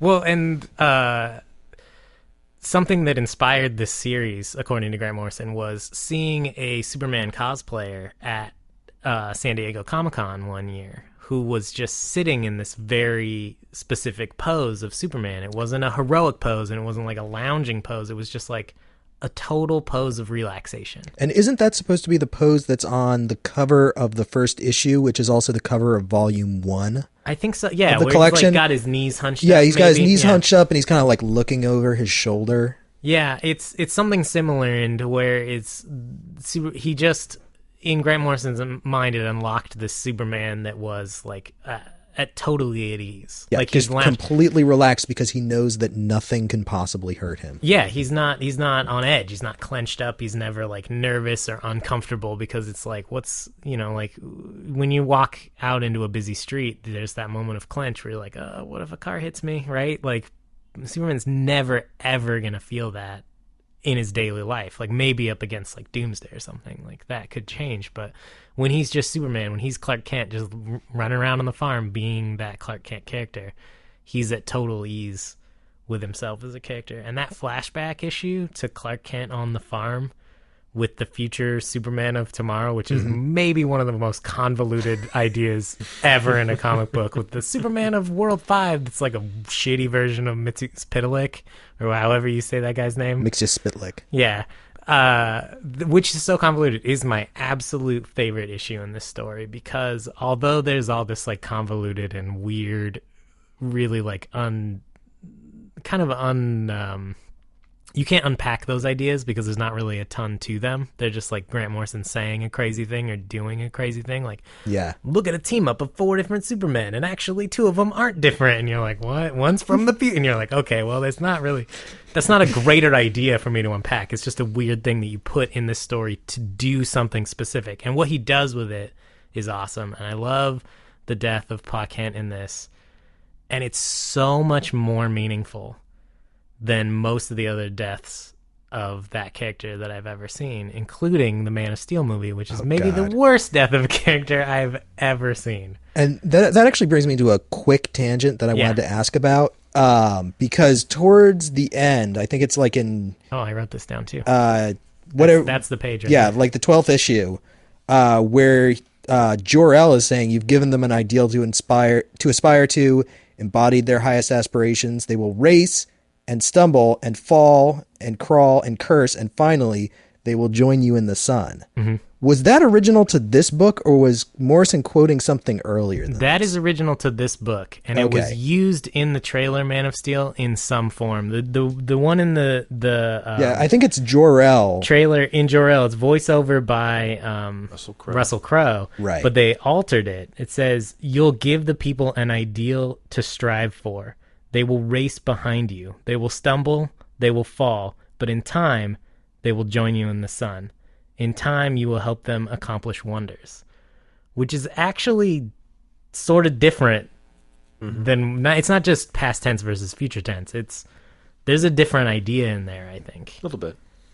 Than the Jor-El of Superman's mind in a dream death, which is a weird thing to choose to quote in a movie. Like, this is in, like, possibly just in Superman's imagination. There's a little bit of unreliable narrator here. Was like, what is this? Like, what is he seeing? And is this Superman saying the words that he wished his father had always said to him? Is this him meeting an imaginary version of his father that approves it? Like, what is this? Why does he say those specific words? And then they changed it for the trailer to be a lot more, I think, forgiving of mankind. Yeah. And a lot more... It's a lot easier in that version. It's like they won't fall and crawl and stumble. They'll just kind of like, oh, there'll be a little bit of a mishap, and then everything will be fine. But I think that line, whatever variation of it that you want to use, really is a great encapsulation about everything that's good about Superman. And you see it a little bit earlier in the story where he rescues the girl who's going to jump off the building, and he doesn't rescue her by grabbing her. He just rescues her by being there for her. Yeah. And in that same issue, he finds the time capsule where it's the guy saying, like, you saved my ancestor in the 21st century, and that's why I exist, and why I'm a scientist, and why I'm making the world a better place in the 24th century. And I get the feeling that Morrison is implying that the girl that Superman saved was this guy's ancestor. Could be. And I think that it's like that itself is really a great encapsulation of who Superman is and what he does and why he does it. Yeah, I think that the idea of the universe as a place in which, like, the vibrations that you cause in your lifetime will continue well past you're alive I think it's a beautiful idea. I do too. And I think that someone as iconic and legendary as Superman is going to cause some big vibrations. I actually wanted to talk about that scene a little bit, because it's such a powerful scene. There was an issue, maybe it was in a TV show, where Superman does save somebody from committing suicide by catching them in the air, and the person gets mad because they actually did want to kill themselves. And in this scene is different in that he's not saving them from doing it. He's making them realize they don't want to. Yeah, that's a good point. It happened in The Incredibles too, right? I think. Yeah, right? well, Like, he jumps and he grabs the guy, and then the guy sues him. Right, because he wanted to die. Right. Is that not? Yeah, it's a reoccurrence in superhero books, and I think that this is a lot more powerful. I think it's also interesting that this is the exact same issue where Superman becomes the literal god of our universe. Yeah. Where Earth Q is in the cube, and it's zooming in through our history up to the creation of Superman. And just the juxtaposition of kind of all of those ideas about Superman is interesting to me. And it's frustrating to me that it all happens in this issue, which is the one where time is incredibly disjointed, which always frustrates me. I think it also happens in the Legion of Supermen issue, where it's like, this isn't the Legion of Superheroes, this is the Legion of people that either are relatives of, or different alternate universe versions of, or actually the actual Clark Kent. Is that Kal-El. in Final Crisis? No, it's in this. It's in the one where he... with yeah. Paquet, right? So, yeah, like, okay. I think that idea exists in that as well, that... I forgot what I was going to say about that, but basically, like, those ideas are echoed. That, like, Superman as a, figure that influences time and Well, they make a future number and of the past, references to this legacy of Superman that will come after him. And actually, the first note that I wrote down is Superman is the superhero. Like, both in the DC universe and generally within our own reality. Like, he was the first one. Like, the first real, true superhero. And I feel to a certain extent, every hero that has come after him is in some way an echo of what started with Superman, and that he is in a sense responsible for them. I think that's something that Mark Waid explores in Kingdom Come, for sure. Yeah. It's like that sense of paternity of, like, in a fictional universe, that sense of paternity that's like, hey, all these superheroes became superheroes basically because you were a superhero, and then you went away and you didn't teach them to be superheroes like you were, and so now they're all dickheads and assholes. Right. And you're responsible for this. You have to come and fix it. Like, this is partially on you. But I do feel that to a certain extent, like, Superman is the progenitor of all superheroes. Well, it comes with the balls of naming your character what he is. Like, what is he? Oh, he's a superhero. But superhero man. Superman. Like, it's... Well, I think that's a direct reference to Nietzsche's Superman. Absolutely. The Ubermensch. Yeah. There's a lot. I mean, yeah. There's a lot of weird mythological stuff, and the creators of Superman were obviously influenced by some things, and I don't know that at the time they created him it was so clear that he was going to be any more or less than the rest of them. I think it's just there's a certain amount of just the momentum of the story, and I think that as DC grew, it kind of intentionally made those connections, especially in the 80s, through the stuff that led up to Infinite Crisis, and then, because some of it I think happened just because it was like he became the greatest of them all because they didn't have any kind of theoretical cap on his powers, and it was just kind of like, he can do whatever the writers need him to do. He can do whatever, and the only way to stop him is to have 17 different flavors of kryptonite or whatever. So I mean, I think now, however many years later, it's hard to know where it started and why that is the feeling. But yeah, there's certainly, and I think that's the other problem with the way Superman is in the New 52. Just to bring that back up for one second, is just that he's their equal. He also seems like a teenage, early 20-something, just like the rest of them, which in some ways is actually kind of daring in the sense that it takes him back to the status quo of his original creation, where he was one of many characters in the universe, and just because he was the most powerful didn't mean that anybody thought anything. Well, the New 52 was very much like the universe of Batman and Green Lantern, because they had all this mythos that carried over into the New 52, and Superman didn't. Right. Like, he's kind of a blank slate, so he was forced to start over. But Grant Morrison said in a quote that the intention of this book was to restore Superman as the preeminent place, as the greatest superhero of them all. And I don't know if he's talking about in DC Universe or just in modern pop culture. I think that it's to the detriment of the DC Universe as a whole that they have essentially moved the center of the universe. Yeah. Like, I mean, they talk about how in Infinite Crisis, like, they moved the center of the universe and everything went wrong. Like, they moved the center of the universe. Superman should be the center of the DC universe, and he's not anymore. Yeah. Well, I can agree with that partially in the way that, like, I like the idea of Superman being this kind of genesis idea of a universe full of superheroes. Is like, yeah, there were some superheroes before him, but the idea really didn't take off until Superman was a hero, and now there's generations of people that followed after Superman and looked up to Superman and whatnot. Yeah. I think you can tell some alternate stories, but as far as pop culture goes,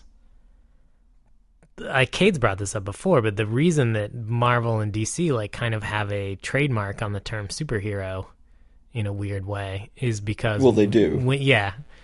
When you think of superhero, one of the first names is gonna be Superman, and I think a lot of that has to do with the movie in the 90s with the who was in that? It was who's the actor that played Superman in the 90s or in the 80s? I guess. Christopher Reeve. Christopher Reeve. Yeah, that movie. Well, it was 78, I think, was the first Superman movie. 78 or 79. Yeah. But then, into the 80s. And then 82 was 2. That's the first one. Well, also keep in mind that they used Superman as a radio figure. Yeah, animated features. I mean, he was, what was we a think Superman of as radio with all show. of I mean, with all the things that we think of all the other superheroes now, with all the different shows and versions that we get access to them, he was the original multimedia darling, and so in that way, he kind of altered the landscape. And then I think the other central conceit here is that, much like you would think of the Hulk in a lot of ways, in the Marvel Universe is simply a force of nature. That's the thing about Superman, is that there are the vice and the virtue of that character is that he is omnipresent, in the sense that you can't deny his existence and tell a good DC story past a certain scale. I mean, Superman's not going to show up in Gotham most of the time and figure out what Mr. Freeze is doing, so it makes sense that Batman's there doing that sort of thing. But if at the point that Mr. Freeze has turned half the eastern seaboard into a block of ice, you kind of have to start asking yourself, what is Superman doing? Right. Because he's there, and obviously he's that good and that powerful that he just kind of shows up, which is why DC's always had that weird, that funny thing where, like, the Sentry in the Marvel Universe is so outclassing just about anything except for maybe Thor and the cosmic characters that show up occasionally. But Iron Man doesn't go toe-to-toe with anything like Superman and the Justice League go toe-to-toe with Starro and Darkseid and all of the other things that show up. The Green Lantern, like the Nova Corps always seemed like a less powered version of the Green Lantern Corps, because the DC Universe had to escalate itself to match having this guy flying around who's just kind of like, just like, oh, I'll just fix that. Which is why I liked Infinite Crisis, because they gave him just enough stuff that they could, Superman hasn't been unbeatable since the 80s. Right. Now, when you're saying Infinite Crisis, you mean Crisis on Infinite Earths. Earths. Yes, excuse me. The John Byrne Superman was a lot less powered. The John Byrne series Man of Steel, like, they took a lot of his powers away. People might not know who weren't alive then. Yeah. But that's what you're talking about, Brand, is like in Crisis on Infinite Earths, they made a conscious choice to scale back Superman's powers, who used to beat the Flash in a foot race. Now no longer can do that. Like, the Flash is the fastest man alive. Yeah, he used to push planets around. Right. Well, travel back in time by flying backwards around the sun. Right. Yeah. So, this is interesting. I'm reading Batman Cataclysm, No Man's Land, that whole series right now. Superman doesn't show up in any of it, and all the time I'm like, man, Gotham is just absolutely 100% destroyed. Like, it's not there anymore. I'm like, I wonder when Superman's going to show up and be like, hey, Bruce, do you need any help? Because I can just fix all this. And he never does. But that's exactly what you're talking about, is like the DC universe as a fictional universe has a hard time existing while Superman's there if they're not going to acknowledge his presence in some way or another. Yeah, if nothing else, he is the moral center of that universe, because at a certain point, Superman's going to step in and say, no, this is wrong. Well, or as one of the crowning moments of 52, when after Wonder Woman's killed Maxwell Lord and they're fighting, the Trinity are fighting amongst themselves, Batman, Wonder Woman, and Superman. Batman turns into Superman because he's deriding them for being ultra-violent or some other weird thing, and Batman says the last time you were inspiring was when you were dead. Mm-hmm. It's just kind of like, wow. But at the same time, that speaks volumes of the fact that it's like, as much as the death of Superman was, in many ways, just a blatant cash grab, there was some excellent exploration then and in the years that followed of, what happens when the single most powerful immortal figure in your world is gone. Everything can't be okay anymore. Mm-hmm. No amount of fake Superman and other random guys showing up can make that feel nearly as safe or as... And just the fact that Superman's dead, we need 4 people to fill that void. Or more, yeah. I mean, and in this book, Luthor is talking about, like, imagine a world without Superman. Like, when I kill him, like, the world will be a different, and in Luthor's mind, like, better place. But right, because humanity will rise up to fill the void. And I think it's interesting that Morrison makes the point. If Superman did not exist, we would have to create him. Right. Well, I think that's interesting, too. But brings up the idea that's like, oh, what, is that going to work? Like, that's the question I always have at the end of this is like, oh, should you make another one just because you can't? Like, he's not going to have the same upbringing. Well, no, I'm not talking about the clone Superman at the end. I'm talking about the Earth Q. It's like Superman creates a world without Superman. Mm-hmm. And in that world, they create a Superman. Right. Like, he's a comic book character, but they still make, like, he exists. Right. Yeah. Do Do we want to move on to recommendations? Yeah, sure, we can do that. I mean, this book has a lot to unpack, and just like as a cultural. Oh yeah, significance. absolutely. But I did want to mention very quickly. I mean, it's kind of a bummer that we didn't get Joe and Kirby on this episode. Definitely. So maybe we could do it in like an addendum at some point. I'm sure we'll approach. I feel like there's subject. more that we could say. I'm sure we'll approach the subject of Superman again, and I know as Kirby's favorite character, Superman, I definitely want to hear what she has to say about this book too. Yeah, I could care less about Joe. I did want to mention, though, very quickly, that the color in this book, the digital inking in color by Jamie Grant, is phenomenal. Yeah, I did want to say that at some point. I feel like Frank Quietly's artwork works in this series because of the color. Yeah, I am probably more a fan of Frank Quietly than you guys are. There's definitely some stuff where I'm like, what are you doing in that panel? But I don't hate him as much as Joe or probably Brant, but yeah. I do often have problems with him. Well, he drew a great Judge Dredd story that I really like. So anyway, he's very also like manga and Japanese influenced, I feel like, and that loses some people because it's not exactly like proportionally correct all the time. Like they'll do a lot more to like.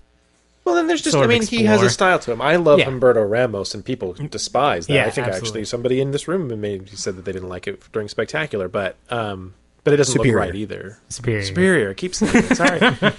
What? 30 some odd years of Spectacular, and then they put another S adverb or whatever it is. Not an adverb, but Yeah, adjective. I did want to mention Jamie Grant though because I love the colors are so iconic and just bright and bold and so unlike anything that DC's doing right now. Well, and that's the funny thing is specifically, I don't think people give. The lettering actually is pretty fantastic too. yeah. Because there's a mix of old school and new school technique here, and it's like, as a visual medium, those things actually are relevant. Absolutely. And it's funny because unfortunately, those things don't get as much attention as they should sometimes. Everybody talks about, oh, this guy drew it, this guy wrote it, or girl.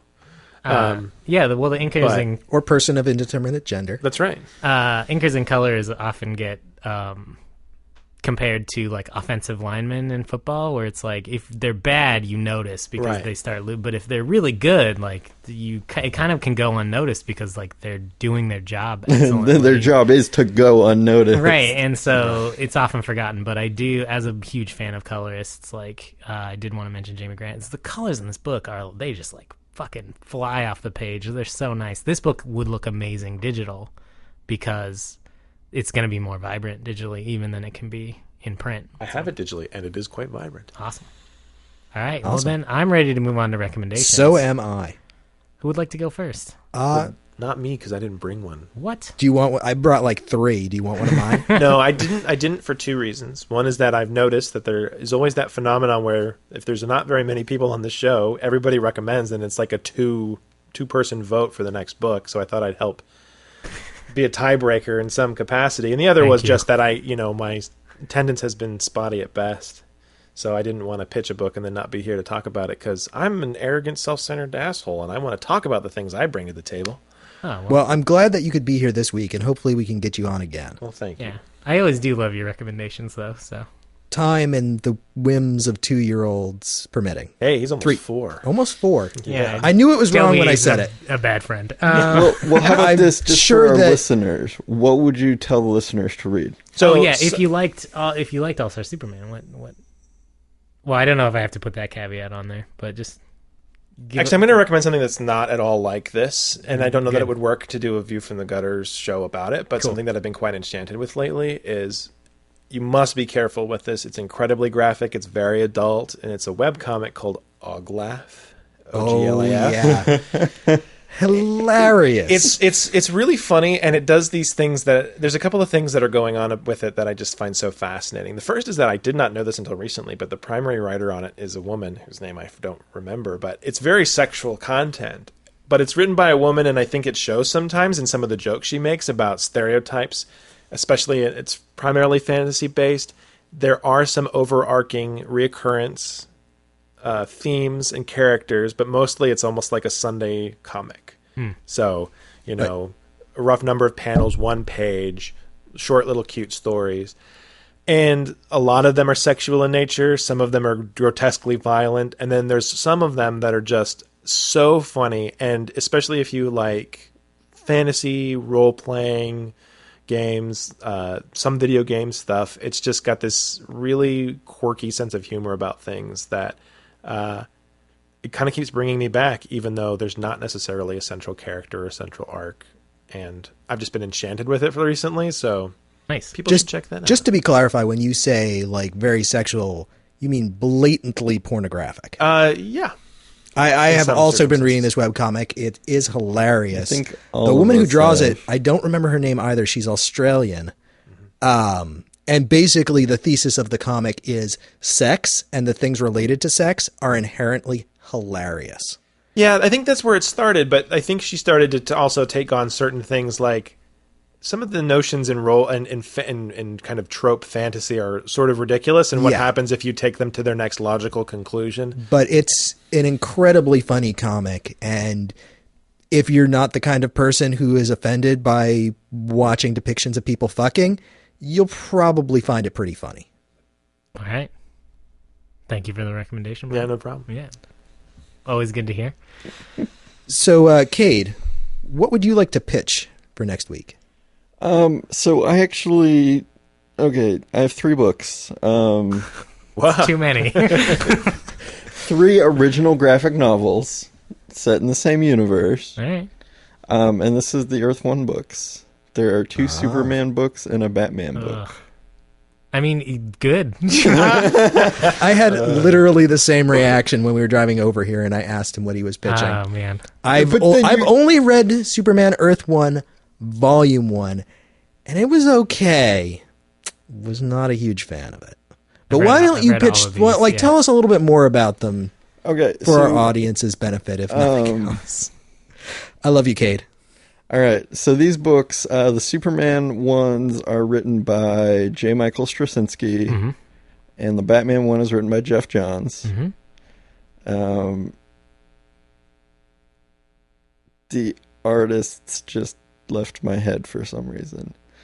Well, you guys can look it up. But basically they're basically alternate origins. Like they're in some ways a retelling of the origin stories, but having some alternate events. Like Batman's origin story, it's basically like when his parents get murdered in the alley, Oh, spoilers. he In case you weren't sure how Batman's parents met their 75-year-old spoilers. Yeah. he tries to live a normal life, and then events in his adulthood turn him into Batman. Yeah, he's it's a lot less straightforward than the like I'm 6 years old or however old, and it's like I'm gonna be Batman tomorrow, and he just like puts on the cape and cowl. It's not like that. It's like he ages for a while. Like things go. It's similar to He tries to live a normal life before he it says fate. It reminds me of the movie a lot, where it's like at some point he decides like, oh, what I'm doing isn't right, and he's like in his college years, and he's kind of like, I'm gonna go figure out a new path. Does he become a pro wrestler and put on an actual giant bat head? Yeah, that does no. These books were these were Elseworlds books for DC, and they were going to be a new series of ongoing graphic novels. They still are ongoing. There are 2 planned for this year, and 2 planned for next year. When they announced it, it was we were going to get one every 4 months. Okay, that well, was yes. 3 years ago. But now they're like That was it's- more than 3 years ago, I think. It was the same. They it was, like, started right in around the 2010. same time that the New 52 Okay. launched. So just before 4 years ago, I guess. So. But yeah, they're new origins for these characters, a new modernization of these characters, the characters that everyone in the whole fucking world knows the origins of. Let's retell those. I just remember Earth 1 Superman as Superman versus the Space Juggalos. Well, this is also where I think a lot of the ideas for the New 52, where they would think that this is what people wanted, because Earth 1 Superman sold out on Amazon like immediately after the pre-orders opened. And they were like, oh, people want a darker, new, modern take on this character. Let's do And that. J. to the Michael whole... Straczynski's star was still very high in the sky, Yeah. despite his mixed relationship he was with the on- readership on Spider-Man and other things. He was on Thor, I think, when they announced this. He had already done Superman Grounded by that point, hadn't he? Wasn't that J. Michael Straczynski? I don't Yes, and no, he had not. Yeah. If I recall. Anyway, I think that the ideas in this, the DC kind of took the wrong idea from this, and we're like, oh, people want a new, fresh jumping on point and a new, totally revamped and modernized universe to read, and so they rebooted their whole universe instead of just letting this exist in its own space. Instead of letting these be Elseworlds. And which they should have and should still be. Like, I don't even if I don't like an Elseworlds book, I want it to exist. I read these and I didn't hate them. I think they made some poor choices. I very much love the idea, and I am not a fan of the execution, I'm sorry to say. But people should read them. I think people should read them. I agree. Yeah, I mean, as always, read it, make up your own mind. Well, don't let us tell you what to think. It's important, too, because we're probably wrong. Yeah, a lot of people really like these. A lot of people were, like, interested in where this was going. And I haven't read the Batman one. I've read I actually own a pair of hardcover copies of the Batman Superman one. Is, I think, a little bit better, even than the Superman the Batman one, I think, has been selling better than at least the second Superman. It's Batman. Yeah. He will sell better, I think. Now. Yeah. Well, I mean, Superman, iconic, but his sales are kind of spotty and all over the place. I don't understand how he became not the coolest superhero. Like, I don't get it. As a quick aside, and then I won't derail this too much, but I was thinking about this earlier. I sort of approached this with the whole force of nature thing. I think Superman's a character that 95% of the time, if he was in a book with other people, that would be enough. At this point, he is iconic enough, and if you had him in his old form pre-New 52, you don't necessarily need to have a straight-up Superman comic. If you happen to have a good story to tell, great, you should release it. But 95% of the time at this point, I think it's always about how people are reflecting off of him being around. So, like, he's an identity crisis. He has a role to play. But he's not in most of that book. But his presence does have something to say. Right. He shows up in JLA. That's really all, It's funny. I think Wonder Woman actually can carry a book on her own. There's a lot of things you can explore. Superman, at this point, I think, unless you've really got something to say, you don't need Action Comics number whatever, or he can just be in other books doing his thing, showing up, being like, hey everybody, I'm here to scoop up this person while they get hit by a car, I'm off to the next thing. You're like, whoa, where did he go? Like, how awesome would it be if for like a year, like Superman didn't show up in any comic books like as Superman, like I'm part of the story, but just like as superheroes are fighting villains and shit, like you'll just see Superman like in the background saving some random kid, and then he's fucking gone again. Like doesn't stop, doesn't say anything. Awesome. Like he's just always helping people in the background. I don't know about a year of that, but I think it would be interesting at first. Month. Some of my favorite, it's Superior Superman Month. Some of my favorite stuff with Superman is in the JLU, where it's like he's there as a mentor character in that show to be like, I'm going to assign people to teams. Like he's not in every episode, he's not fighting every threat. Oh yeah, they constantly talk about like, oh, he's off in another galaxy. Yeah, he's doing other shit, saving the entire universe. Yeah, and it gives like Green Arrow a reason to be in the DC universe, is because like sometimes Superman gets busy. Right. Sometimes you gotta fight a giant nuclear-powered North Korean robot, and Superman's not around. You need to shoot a rod into his eye to do whatever. I wasn't paying attention during that one, but he's in it. Green Arrow, that's a character still. All right. Yes, it is. So check out those Earth One books. I've talked about them a lot on the show as just like a. Straczynski has some interesting ideas. Yeah, they're not as I don't like them as much as I like Mark Waid. I'm kind of a Mark Waid fanboy. But yeah, me too. I actually I can't get Space Juggle. I was out of my head now. But, despite some things like that are kind of like meh, there are some really interesting ideas, and I'm always fascinated by what spin folks take on the origin of Superman, because I think there's a lot there to kind of wiggle with. Yeah, I love Elseworlds books, so that's why I picked these up. Cool. So I brought a book that has been pitched before on the show many times, and it has never been picked. And since I feel like All-Star Superman is something that we pitched a few times before it finally got picked, and it's an important book that we really need to talk about, this week I have brought Next Wave by Warren Ellis and Stuart Immelman. My boy. Yeah. If you haven't listened to the old episodes, if you've never heard of Next Wave, if you know nothing about it, it's technically part of Marvel continuity, but it really has nothing to do with anything else. Yeah. And it is essentially a team of like rejects It's Monica Rambeau and Boom Boom and Elsa Bloodstone and Machine Man and this guy who's just the captain. Oh, yeah. And they are agents of hate who are actually opposed to hate as an organization, which is led by Dirk Anger. And it's just kind of Warren Ellis going batshit nuts on the Marvel Universe for 12 issues, pointing out just all of the ridiculous things and being crazy and fun and over the top. At one point, somebody gets stuffed down Fing Fang Foom's underpants. They fight mindless ones from the dim dimension instead of the dark dimension. Yeah, isn't that like Dormammu's cousin? It's like, yeah, it's like Dormammu's crappy cousin who wants pictures of suicide girls. Yep. And $100 Yep. as payment for his mindless ones. Yep. Ongoing joke about the fact that Monica Rambeau had like 5 different superhero names. Oh, yeah. And she was totally in the Avengers when things were never crazy or ridiculous. Yep. And it's just fun and wild, and it would fit in really well with the Marvel Universe of today. Yeah. But at the time that it came out, like 6 years ago, it was really different and wild. I mean, this was coming out like right in the middle of Civil War. Yeah, or a little bit before. Yeah, it's right like a little around bit that before era. and then into it. There's one cover that's like not a Civil War in tie-in. Oh, nice.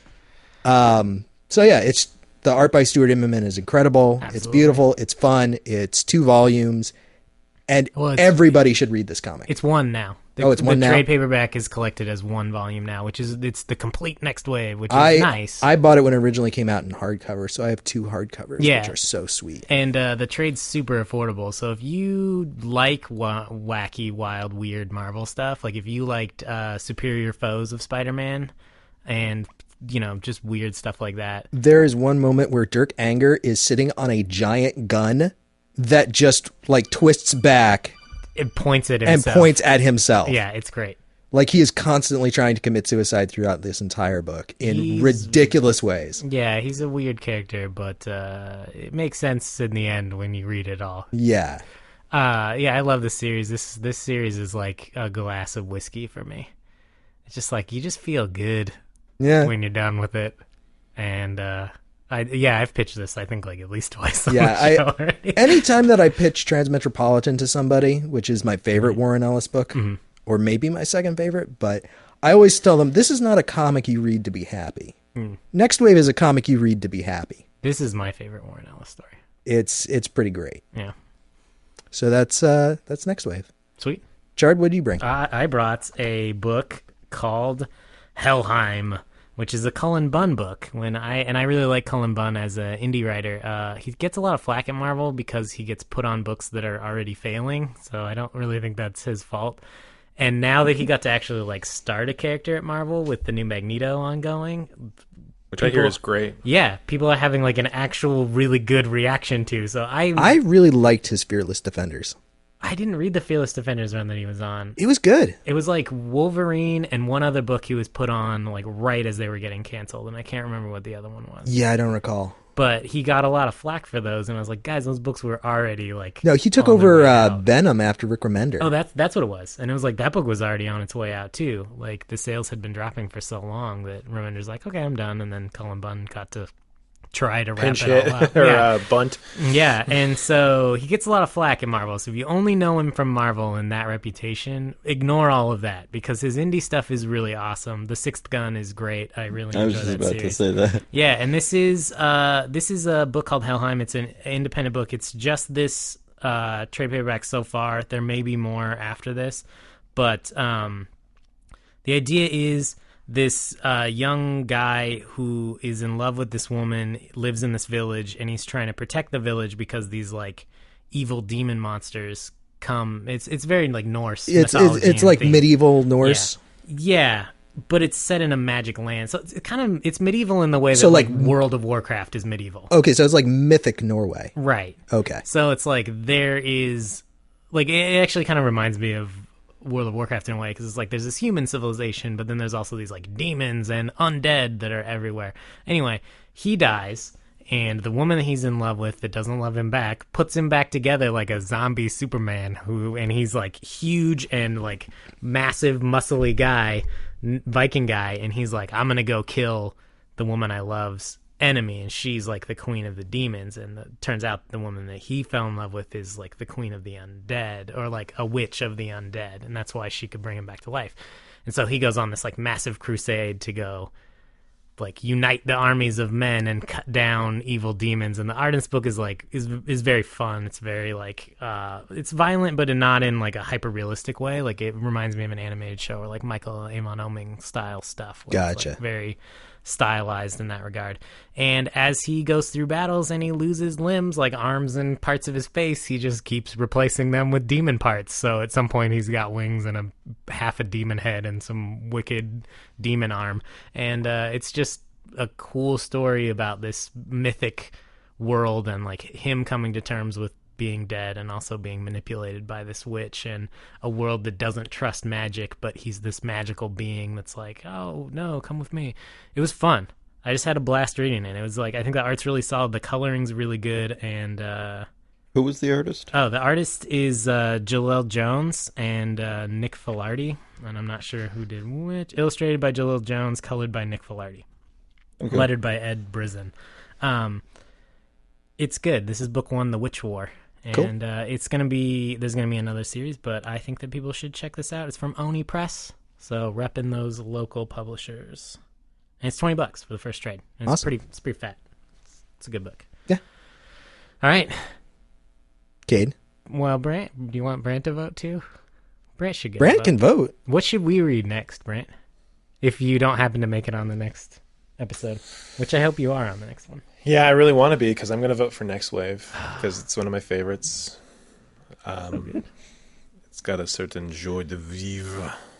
Yeah. So Helheim sounds really interesting, and like I said, I own All-Star Superman, or on Earth One. Yeah.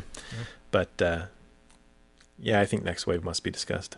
Yeah, I wanted to vote for Helheim, but against the Next Wave, I gotta vote for Next Wave. Yeah, you have to. Or I'll be very mad. This is like the 4th time this book is. I think it is the 4th time. So I gotta vote for I'm very tempted to vote for Earth One, except for the fact that we just read Superman. No, I understand. and I would like you to bring it back again, because even though I have derided it, I think that there's some interesting things to talk about associated with it. Oh, like space juggalos. Like space juggalos. The Batman one specifically, like I think there's a lot to dig into there, because like the mythos of Batman is something that is very present in modern culture. And what we should do is vote for that book when we know Joe will be here, so we can watch his head explode as he contemplates Batman and Jeff Johns at the same time. Oh man. And it'll open the door for me to pitch all of the Stan Lee Just Imagines. No. Oh, God. That door will never open more than about a penny wide crack. No. But I am, in fact, going to vote for Helheim. All right. I think everybody knows what I'm voting for. Got to get that Next Wave action. All right. Then we are finally going to read Next Wave. Dude, you don't know how. I'm like giddy right now. I was like, I'm pretty sure you tired. pitched it in like episode 1 or 2. Yeah, it's early on. It was before I was on the podcast. Yeah. I really and like this I think book. I pitched it before, and I think Joe also pitched it. Yeah, it's been around the block, so I'm glad we're talking about this one for sure. Awesome. Pretty excited. All right, guys. Thanks for listening. Keep that contest in mind, and go ahead and submit those reviews and likes and all that stuff. Yeah. And thanks for listening, everybody. Gonna give away a book. Yeah, win an Absolute Edition for free. Bye, everybody. Bye. Bye.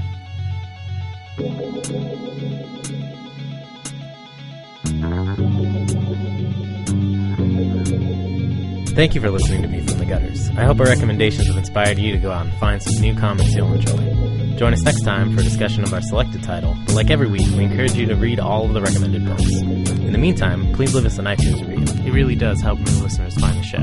You can also like us on Facebook, subscribe to our YouTube, and follow us on Twitter at ViewFRTHGutters. Feel free to email us at contact@viewfromthegutters.com. Please send us any questions, comments, or recommendations you might have. Be sure to subscribe to our YouTube channel as we post new videos every week. And thanks again for listening. And as always, keep reading.